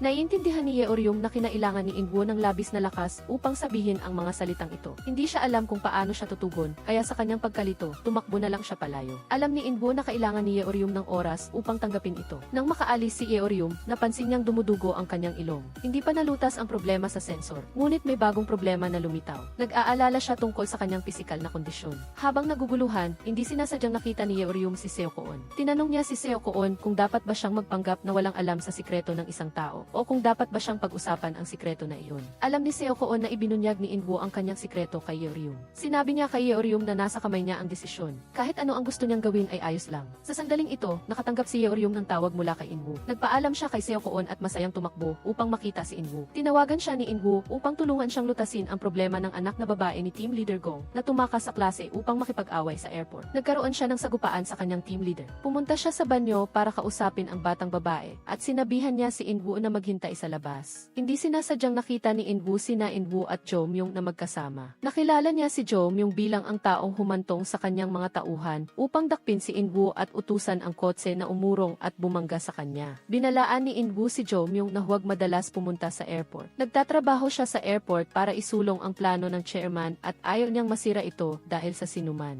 Ibinunyag ni Jo Myung na ang taong bumugbog sa kanyang mga tauhan ay ang kapatid ni Inwoo. Si Lee Suyeon ay nakababatang kapatid ni Seo Inwoo. Binalaan siya ni Seo Inwoo bago magtagumpay ang plano, huwag kang magdulot ng gulo. Matapos sabihin iyon, umalis si Seo Inwoo, ngunit hinarang siya ni Nayeongjo. Tinanong siya ni Nayeongjo, bakit ka nakikipag-usap sa isang mapanganib na tao? Sumulyap si Seo Inwoo sa direksyon ni Choi Moo-ja at malamig na sinabihan si Nayeongjo na lumayo sa kanya. Kung patuloy mo akong guguluhin, anumang mangyari sa hinaharap ay magiging responsibilidad mo. Binitawan ni na Yang Jo ang kamay ni Seo In-woo para makaalis ito. Tumingin siya kay Choi Moo-ja na nakatitig din sa kanya ng mapanukso. Natapos ni Han Ye-oryum ang trabaho at hinanap si na Yang Jo. Aktibo siyang hinila sa isang sulok. Biglang lumingon si na Yang Jo at nagbago ang posisyon sa pagiging dominante. Nahiyang humingi ng paumanhin si Han Ye-oryum dahil sa pagtakbo niya nang makita niya ang robotic na braso ni Lee Soo-yeon kahapon. Siya ay labis na nagulat noon at kailangan niya ng oras para kumalma. Ngayon, siya ay kalmado na at hindi niya alintana na si Lee Soo-yeon ay hindi katulad ng isang ordinaryong tao. Niyakap ni Lee Soo-yeon nang mahigpit si Han Ye-oryum na ninais na maging walang hanggan ang sandaling ito upang manatiling kasama si Han Ye-oryum magpakailanman. Nagpasalamat si Yang Seo-koon kay Han Ye-oryum dahil sa pag-aayos ng kaisipan ng kanyang anak at inanyayahan ang buong grupo na kumain. Nang makita ni Lee Soo-yeon si Han Ye-oryum na masayang kumakanta at sumasayaw, naramdaman din niya ang kaligayahan. Ngunit sa sandaling ito, bigla siyang nagkaroon ng pagdugo sa ilong at dali-daling tumakbo sa banyo. Pagkatapos, natagpuan niya ang mga tuldok-tuldok sa kanyang balat sa lip. Naalala niya ang sinabi ng doktor na si Jang. Sa pagsusuri ng dugo, natuklasan ni AC Jang ang pamamaga sa katawan ni Lee Soo-yeon at hiniling kay Lee Soo-yeon na masusing suriin ito. Malungkot na nag-iisip si Lee Soo-yeon. Tinanong siya ni Han Ye-oryum kung paano ipinagdiriwang ng mga mag-asawa ang Valentine's Day. Pagkatapos, iminungkahi niyang maglakbay sila ng magkasama. Si Lee Soo-yeon ay may maraming alalahanin sa kanyang isipan. Gusto niyang pumayag kay Han Ye-oryum, ngunit nag-aalala siya na lalo pang lalala ang kanyang kalusugan. Niyakap lang niya si Han Ye-oryum at hindi nangahas na gumawa ng anumang pangako. Nang makita silang magkayakap, hindi sila pinigilan ni AC Jang at sa halip ay nakipag-usap ng pribado kay Han Ye-oryum. Sinabi ni AC Jang sa kanya, noong nagkaroon ng aksidente si Lee Soo-yeon, 11 taon siyang naka-wheelchair. Mahigit 1 taon pa lang siyang gumagamit ng tulong para makalakad ng malaya. Sinabi ni AC Jang kay Han Ye-oryum na ngayon ay may pamamaga sa katawan ni Lee Soo-yeon at ang sitwasyon ay hindi maganda. Hiniling niya kay Han Ye-oryum na kumbinsihin si Lee Soo-yeon na pansamantalang magpagamot at gumamit ng wheelchair sa loob ng ilang panahon. Matapos umalis si AC Jang, sinisisi ni Han Ye-oryum ang sarili sa kalungkutan at labis siyang nag-aalala sa kalagayan ni Lee Soo-yeon. Nang umuwi si na Yang Jo at nakita siyang malungkot, inanyayahan niya siyang uminom para mawala ang kalungkutan. Ang resulta ay pareho silang nalasing. Nagulat silang nagising nang dumating si Lee Soo-yeon kinabukasan at pinindot ang doorbell. Inilahad ni Lee Soo-yeon ang sitwasyon. Ngayon ay may pambihirang ulap at hindi makalipad at makalapag ng normal ang mga eroplano. Maraming flight ang naantala at maraming pasahero ang na-stranded sa airport. Kaagad silang pumunta upang lutasin ang problema. Mabilis na tumakbo ang tatlo sa airport. Sa oras na ito, punong-puno ng tao ang airport. Ang lahat ng departamento ay nagmamadaling inaayos ang mga gawain. Pumunta si Han Ye-oryum at Lee Soo-yeon sa supermarket para bumili ng fast food na ipapamahagi sa mga pasahero. Dahil sa pag-aalala para kay Lee Soo-yeon, matigas na pinilit ni Han Ye-oryum na mag-isang itulak ang kariton na puno ng mga pagkain. Inilagay niya isa-isa ang mga binili sa kariton, pagkatapos ay ginamit ang kariton para ihatid ito sa airport. Kahit na na-sprain ang kanyang paa, hindi niya hinayaang hawakan ito ni Lee Soo-yeon. Naguguluhan si Lee Soo-yeon kung bakit siya ganun. Matapos may pamahagi ang mga pagkain sa mga pasahero, bumili siya ng spray na gamot para gamutin si Han Ye-oryum at tinanong kung ano ang nangyari sa kanila kagabi matapos umalis ang dalawa. Hindi sinabi ni Han Ye-oryum kay Lee Soo-yeon na nakita niya si AC Jang. Nagsinungaling siya na mukhang pagod si Lee Soo-yeon, kaya gusto niyang tumulong ng kaunti. Unti-unting nawala ang ulap at isa-isang nagsimulang lumipad ang mga eroplano. Bumalik sa normal ang airport. Nagpasalamat si Yang Seo-koon sa lahat sa kanilang pagsisikap at sinabihan silang umuwi ng maaga ngayon. Si Lee Soo-yeon ay mayroon pang ilang trabaho na hindi pa natatapos. Tumakbo si Han Ye-oryum para tumulong sa kanya. Pagkatapos ay naramdaman ni Lee Soo-yeon na kakaiba si Han Ye-oryum ngayon at naghinala na nakita niya si AC Jang. Nang makitang hindi na maitatago, umamin si Han Ye-oryum at iminungkahi na pansamantala niyang tanggalin ang kanyang support device at gumamit ng wheelchair para unti-unting gumaling ang kanyang katawan. Hindi pinakinggan ni Lee Soo-yeon ang payo ni Han Ye-oryum. Nakarating si Lee Soo-yeon sa Fort Newton at pinagalitan si AC Jang dahil sinabi niya kay Han Ye-oryum ang tungkol sa kanyang kalusugan. Ipinaliwanag ni AC Jang na kung hindi aalisin ang support device at makaligtaan ang pinakamagandang oras para sa paggamot, maaari itong maging mapanganib sa kanyang buhay. Umiyak si Lee Soo-yeon at sinabing gusto niyang mamuhay ng normal. Noong nakaraang beses na nalaman niyang nasa panganib si Han Ye-oryum, hindi niya nakuha ang nahulog na cellphone. Ayaw niyang maranasan ang kawalang kakayahan na iyon muli. Gusto niyang maging malusog para makasama si Han Ye-oryum. Naintindihan ni AC Jang ang kanyang nararamdaman, ngunit ayaw niyang makita siyang sinasayang ang kanyang buhay. Hindi pinakinggan ni Lee Soo-yeon ang payo at umalis sa bar. Pagkalabas niya, dinugo na naman ang kanyang ilong, mas malala kaysa sa nauna. Natulala si Lee Soo-yeon sa isang bangko sa kalsada, hindi alam ang gagawin. Sa sandaling iyon, ilang sasakyan ang huminto sa harap niya. Si Choi Moo-ja ay bumaba kasama ang kanyang mga tauhan. Gusto niyang makita kung gaano kalakas ang espesyal na lakas ni Lee Soo-yeon. Ayaw na sana ni Lee Soo-yeon na gamitin ang kanyang support device para saktan ang mga tao, ngunit ang mga matatapang na miyembro ng gang ay sumugod sa kanya. Tumayo siya, pinunasan ang mansa sa gilid ng kanyang bibig, at ginamit ang kanyang support device sa kanyang kamay at paa para labanan sila. Nakita mismo ni Choi Moo-ja na baluktot ang metal na tubo nang itusok ito sa kamay ni Lee Soo-yeon. Ang mga miyembro ng gang ay hindi kalaban para sa kanya. Di nagtagal, natumba silang lahat. Kinuha ni Lee Soo-yeon ang metal na tubo at itinutok sa sasakyan sa harap ni Choi Moo-ja. Hindi na nangahas maging mayabang si Choi Moo-ja at dali-daling umalis kasama ang kanyang mga tauhan. Sa daan pa uwi, nakita ni Han Ye-oryum na sugatan si Lee Soo-yeon at dali-dali siyang dinala sa ospital. Hinawakan ni Lee Soo-yeon ang kanyang kamay at sinabing ayaw niyang pumunta sa ospital. Gusto lang niyang makasama si Han Ye-oryum. Dinala ni Han Ye-oryum si Lee Soo-yeon sa bahay. Maingat na ginamot ang kanyang mga sugat at nag-aalalang nagtanong kung sino ang kanyang nakalaban. Hindi rin alam ni Lee Soo-yeon ang pagkakakilanlan ng mga taong iyon. Guminhawa niya si Han Ye-oryum na hindi kailangang mag-alala at hiniling sa kanya na manatili sa kanyang bahay. Medyo nabigla si Han Ye-oryum sa hindi inaasahang imbitasyon. Kinuha niya ang kanyang bag at dali-daling umalis, ngunit hindi niya nakalimutang humalik ng paalam bago siya umalis. Kinabukasan, hinarang ni Lee Soo-yeon si Seo In-woo sa daan. Gusto niyang malaman kung tumakas ba siya 12 taon na ang nakakaraan matapos ang kanyang aksidente. Naalala ni Seo In-woo ang alaala na iyon. Matapos ang aksidente ni Lee Soo-yeon, kinuha siya ni Choi Moo-ja at binugbog. Pinilit siya ni Choi Moo-ja na ibigay ang disk, ngunit nagsinungaling siya na nawala niya ito. Binalaan ni Choi Moo-ja si Seo In-woo na siya ay isang mahirap na tao na nakarating sa kinalalagyan niya ngayon dahil sa tulong ng chairman. Hindi ko inaasahan na magnanakaw ka ng disk mula sa chairman. Kung may gagawin ka, tiyak na hindi ka patatawarin ng chairman. Tiniyak ni Seo In-woo na nawala niya talaga ang disk. Kahit may nakakuha nito, hindi nila mabubuksan ang code sa loob. Hindi naniwala si Choi Moo-ja at nagpadala ng mga tauhan para mag-imbestiga. Dinala sa anong ospital. Kung buhay pa siya, ipadala siya kay kamatayan. Mahigpit na nakiusap si Seo In-woo kay Choi Moo-ja na si Lee Soo-yeon ay inosente. Wala siyang alam. Pakiusap, patawarin mo si Lee Soo-yeon. Natapos ang alaala. Pinigilan ni Seo In-woo ang kanyang mga luha at hiniling kay Lee Soo-yeon na huwag pag-usapan ang iba maliban sa trabaho. Kusa namang binanggit ni Lee Soo-yeon ang disk. Sinabi niya na naiwan ni Seo In-woo ang disk sa bar at habang hinahabol niya ito upang ibalik, nagkaroon siya ng aksidente. Ang disk ay nasa akin pa rin at na-unlock ko na at nabasa ang nilalaman. Hindi makapaniwala si Seo In-woo sa kanyang narinig. Habang pupuntahan na sana ni Lee Soo-yeon si Han Ye-oryum, bigla siyang nahilo at nawala ng balanse. Nadismaya si Han Ye-oryum dahil sa hindi niya pagdating. Ginamit niya ang walkie-talkie para tawagan si Lee Soo-yeon. Nang makita ni Odaeki na hindi makasagot si Lee Soo-yeon, sumagot siya para sa kanya at sinabing busy si Lee Soo-yeon. Naniwala si Han Ye-oryum at hindi na nag-istorbo pa. Pagkatapos niyang tapusin ang trabaho, pupuntahan niya si Lee Soo-yeon. Umupo si Odaeki doon ng ilang sandali at nang makumpirma niyang ayos lang si Lee Soo-yeon, umalis siya sa bodega. Pagkaalis niya, dumating si Kwon Hee-soo. Nang marinig ni Lee Soo-yeon ang boses ni Kwon Hee-soo, nagpumilit siyang lumabas at nagsinungaling na inaayos niya ang mga bagay sa bodega at walang oras para sagutin siya. Bumalik silang dalawa sa opisina. Masayang nakikipag-usap si Han Ye-oryum kay Lee Soo-yeon at nagpumilit si Lee Soo-yeon na magpanggap na maayos siya.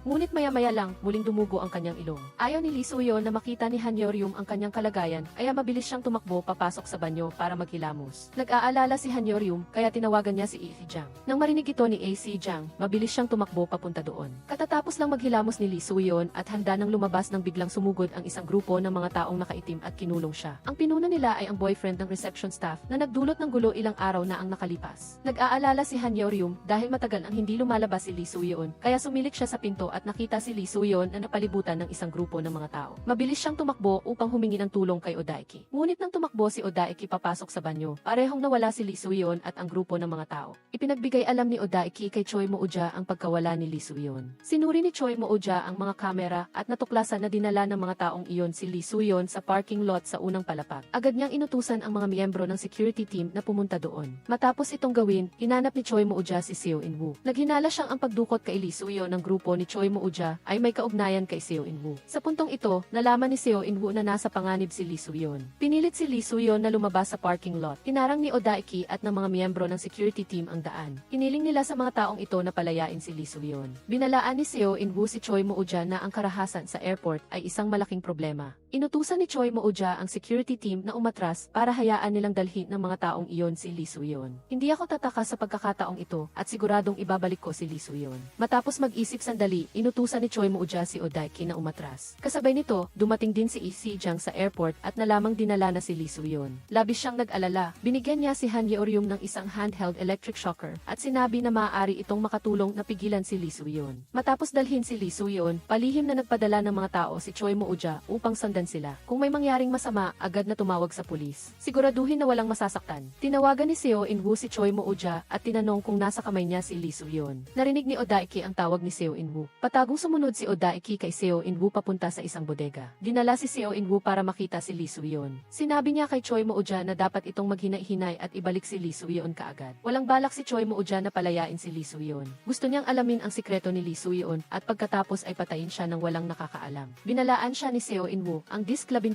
taon na ang nakakaraan ay nasa akin pa rin. Nasa loob nito ang plano ng chairman na sakupin ang Seoul Airport at maraming ebidensya ng krimen. Kung ayaw mong malantad ang iyong mga iligal na gawain, palayain mo si Lee Soo-yeon. Sa galit, sinaktan ni Choi Moo-ja si Seo In-woo. Nang sumugod si Odaiki upang iligtas si Seo In-woo, siya ay napalibutan at inatake. Nagalit si Seo In-woo at lumaban, ngunit siya ay nawalan ng malay. Inutusan ni Choi Moo-ja ang kanyang mga tauhan na itapon si Seo In-woo sa dagat. Matapos ibigay ang utos, umalis siya ng kalmado sakay ng kanyang sasakyan. Nagulat ang mga tauhan ni Choi Moo-ja sa pulisya. Pagkatapos na dumating ang pulisya upang asikasuhin ang mga natitirang tauhan sa bodega, patuloy nilang sinubaybayan si Choi Moo-ja. Pagkatapos nito, nagkaroon ng malaking gulo sa bodega at marami sa mga miyembro ng gang ang natumba. Nagmamadaling tumakas ang boyfriend ng reception staff. Nang makalabas siya sa pinto, pinigilan siya ni Odaiki. Lumabas si Lee Soo-yeon at sinunggaban siya. Nagtatanong kung saan dinala si Seo In-woo. Para mailigtas ang kanyang sarili, sinamahan ng lalaki si Lee Soo-yeon at Odaiki sa baybayin para iligtas si Seo In-woo. Pagkaalis nila, dumating ang pulisya sa bodega para arestuhin ang natitirang mga miyembro ng gang. Maya-maya, dumating si Lee Soo-yeon sa baybayin. Sinusubukan ng mga tauhan na saktan si Lee Soo-yeon gamit ang mga patpat. Nang magising si Seo In-woo at nakita ito, para siyang bumalik sa aksidente 12 taon na ang nakalipas. Hindi na niya hahayaan na masugatan si Lee Soo-yeon para iligtas siya. Para protektahan si Lee Soo-yeon, sinugod niya ang mga tauhan gamit ang kanyang kotse. Hindi niya inaasahan na habang umaatras, nawalan siya ng kontrol sa sasakyan at umakyat sa pampang ng ilog at ang mga gulong sa likod ay nakabitin sa air. Hindi alintana ni Lee Soo-yeon ang mga tingin ng iba at ginamit ang kanyang kanang kamay para hilahin ang kotse. Sumigaw si Seo In-woo na bitawan siya. Umiyak din si Lee Soo-yeon. Nalaman niya na nagpapanggap si Seo In-woo na malamig para protektahan siya mula kay Choi Moo-ja at paalisin siya sa airport. Naintindihan niya ang magandang hangarin ng kanyang kapatid at hindi siya susuko sa anumang pag-asa na may matinding pananampalataya. Gamit ang lahat ng lakas ni Lee Soo-yeon, hinilan niya ang kotse papunta sa pampang. Muling dumaan sa kamatayan ang dalawang magkapatid at nagkatinginan sila at tumawa ng mailuha. Sa kanilang pananahimik, naintindihan nila na hindi nawala ang kanilang pagmamahal sa isa't isa bilang magkapatid. Ang dalawang magkapatid na nakaligtas sa trahedya ay nag-usap sa pampang ng ilog. Sa loob ng 3 taon, napakalakas ng pagmamahal at pag-aalaga ni Seo In-woo kay Lee Soo-yeon, higit pa sa pagmamahal ng kanyang ina sa kanya. Ang pinakamasayang bagay sa buhay ni Lee Soo-yeon ay ang magkaroon ng kapatid na tulad ni Seo In-woo. Nakita ni Seo In-woo na suot pa rin ni Lee Soo-yeon ang relo na ibinigay niya. Pagkatapos ng aksidente, ipinadala niya ang relo sa ina ni Lee Soo-yeon bilang regalo para batiin si Lee Soo-yeon sa pagpasa niya sa entrance exam sa kolehiyo. Nag-aalala siya na hindi ito tatanggapin ni Lee Soo-yeon kung alam niyang siya ang nagbigay. Paul inulit-ulit ni Seo In-woo na sabihin ng ina ni Lee Soo-yeon na regalo niya iyon. Sinabi ng ina ni Lee Soo-yeon na ikakasal na siya sa susunod na buwan at pupunta sa Amerika. Ayaw sumama ni Lee Soo-yeon sa kanya. 2 taon pa lang ang nakalipas mula nang maaksidente ang kanyang anak at baldado pa rin ito. Ngunit iniwan na siya ng kanyang ina upang hanapin ang sarili nitong kaligayahan. Naawa si Seo In-woo sa kanyang kapatid, ngunit dumanas din siya ng katulad na sakit. Siya ay may amang palaging inuuna ang sarili niyang buhay. Sila ni Lee Soo-yeon ay parehong mga batang iniwan ng kanilang mga magulang at hindi kailanman natutong mahalin ang sarili. Ang panahon na naging magkapatid sila ay naging liwanag sila sa buhay ng isa't isa. Pagkatapos, inihatid ni Odaiki si Lee Soo-yeon sa bahay. Nakita ni Lee Soo-yeon si Han Yeol-ryum na naghihintay sa kanya. Hindi na siya makatayo at lumuhod. Tumakbo si Han Yeol-ryum at niyakap siya. Nagising si Lee Soo-yeon at nakita si Han Yeol-ryum na natutulog sa tabi niya. Nais niyang manatili sa sandaling ito ng init at yakapin siya ng mas matagal pa. Pagkatapos ng maaliwalas na umaga, bumaba si Han Yeol-ryum upang kumuha ng pagkain. Tinawagan sila ni Na Young-jo, ngunit nang bumalik siya, nakahanda na si Lee Soo-yeon ng isa pang almusal. Masaya silang nag-almusal. Naalala ni Han Yeol-ryum ang sinabi ni AC Jang at napuno ng lungkot ang kanyang puso. Sinabi ni AC Jang na lumalala ang pamamaga ni Lee Soo-yeon at kung hindi siya magpapagamot, magkakasakit siya sa loob ng 1 linggo. Ang handheld electric shocker na pipigil kay Lee Soo-yeon sa paggamit ng kanyang support device ay nasa kanyang kamay. Nag-iisip ng malalim si Han Yeol-ryum. Hindi alam ni Han Yeol-ryum kung dapat niyang kalabanin ang kagustuhan ni Lee Soo-yeon at gawin itong kuryentehin siya. Kinabukasan, tungkol sa plano ni Seo In-woo na tulungan ang chairman na sakupin ang airport, ganap na sumusuporta ang airport director. Ibinenta nilang dalawa ang kanilang mga bahagi sa airport upang makaakit ng pribadong kapital. Mahal din ng airport director ang Seoul Airport kung saan niya inilaan ang kanyang buong buhay. Pareho sila ni Seo In-woo na naniniwala na ang reformang ito ay ang tanging daan pasulong. Sumusunod lang sila sa pag-unlad ng panahon. Hindi sumasang-ayon siyang Seo Koon sa pananaw na ito. Kapag tumanggap na ng pribadong kapital, maramihan ang mawawala ng trabaho sa mga empleyado. May responsibilidad siyang protektahan ang mga karapatan at interes ng kanyang mga empleyado. Nagpasya siyang Seo Koon na iulat ito sa unyon para makita ang desisyon ng lahat. Walang tama o mali rito, ngunit sa ngayon, siguro ang hindi pagtanggap ng pribadong kapital ay ang pinakamahusay na pagpipilian para mapanatili ang buong larawan. Nang araw na iyon, nagsumite rin si Lee Soo-yeon ng kanyang resignation letter kay Yang Seo Koon. Hindi niya alam kung gaano pa siya katagal makakapagtrabaho at gusto niyang magsumite muna ng kanyang resignation letter at tapusin ang handover. Hiling ni Han Yeoryum kay Lee Soo-yeon na tanggalin ang support device. Maaari akong maging iyong mga kamay at paa, basta't mananatili ka sa akin magpakailanman. Niyakap ni Lee Soo-yeon si Han Yeoryum at humagulgol sa pag-iyak. Alam niya na siya ay isang panauhin lamang sa buhay ni Han Yeoryum at masaya na siyang magkaroon ng magandang mga alaala kasama niya. Sobrang saya na nito. Ayaw ni Han Yeoryum na magkahiwalay sila. Kusa namang iminungkahi ni Lee Soo-yeon na manirahan sila ng magkasama. Sabay silang nagpunta sa supermarket, nagluto at naglaro. Sa gabi, nagyakap sila sa pagtulog, parang isang bagong kasal na mag-asawa. Ang kanilang buhay ay napakasaya at matamis. Habang natutulog si Lee Soo-yeon, kinuha ni Han Yeoryum ang electric shocker para matulungan si Lee Soo-yeon na mabuhay. Kailangan niyang subukan. Habang naghahanda siyang gawin ito, hinawakan ni Lee Soo-yeon ang kanyang kamay at nagmulat. Inalikan siya ng marahan ni Han Yeoryum. Hinawakan ni Lee Soo-yeon ang kanyang kamay at sinaksak ang electric shocker sa kanyang kanang balikat. Pagkalipas ng isang taon, pinalitan niyang Seo Koon ang airport director at naging bagong airport director. Busy pa rin si Han Yeoryum sa kanyang trabaho. Sa pagmasid sa mga tao na dumadaan sa airport at sa pagdaan sa Foreign Newton, lagi niyang naaalala ang lalaking mahal niya. Nang araw na iyon, nakita niya ang ilang tagapaglinis na may hawak na baluktot na tubo ng bakal at nag-uusap-usap. Nalaman niya na may isang pasahero na lasing at gumawa ng gulo. Isang kabataang lalaki ang pumigil sa kanya at binaluktot ang tubo ng bakal. Nag-alala si Han Yeoryum at pumasok sa kanyang isipan ang isang pamilyar na pangalan. Tumakbo siya palabas para hanapin ang anino ng kanyang mahal. Sa wakas, pagkatapos ng isang taon na paghihiwalay, lumitaw si Lee Soo-yeon sa harap niya. Mabilis siyang tumakbo at sinalubong siya ni Lee Soo-yeon sa kanyang mga bisi. Niyakap nilang dalawa ang isa't isa sa kaligayahan. Dito nagtatapos ang palabas. Salamat sa panonood. Magkita-kita tayo muli sa susunod na palabas.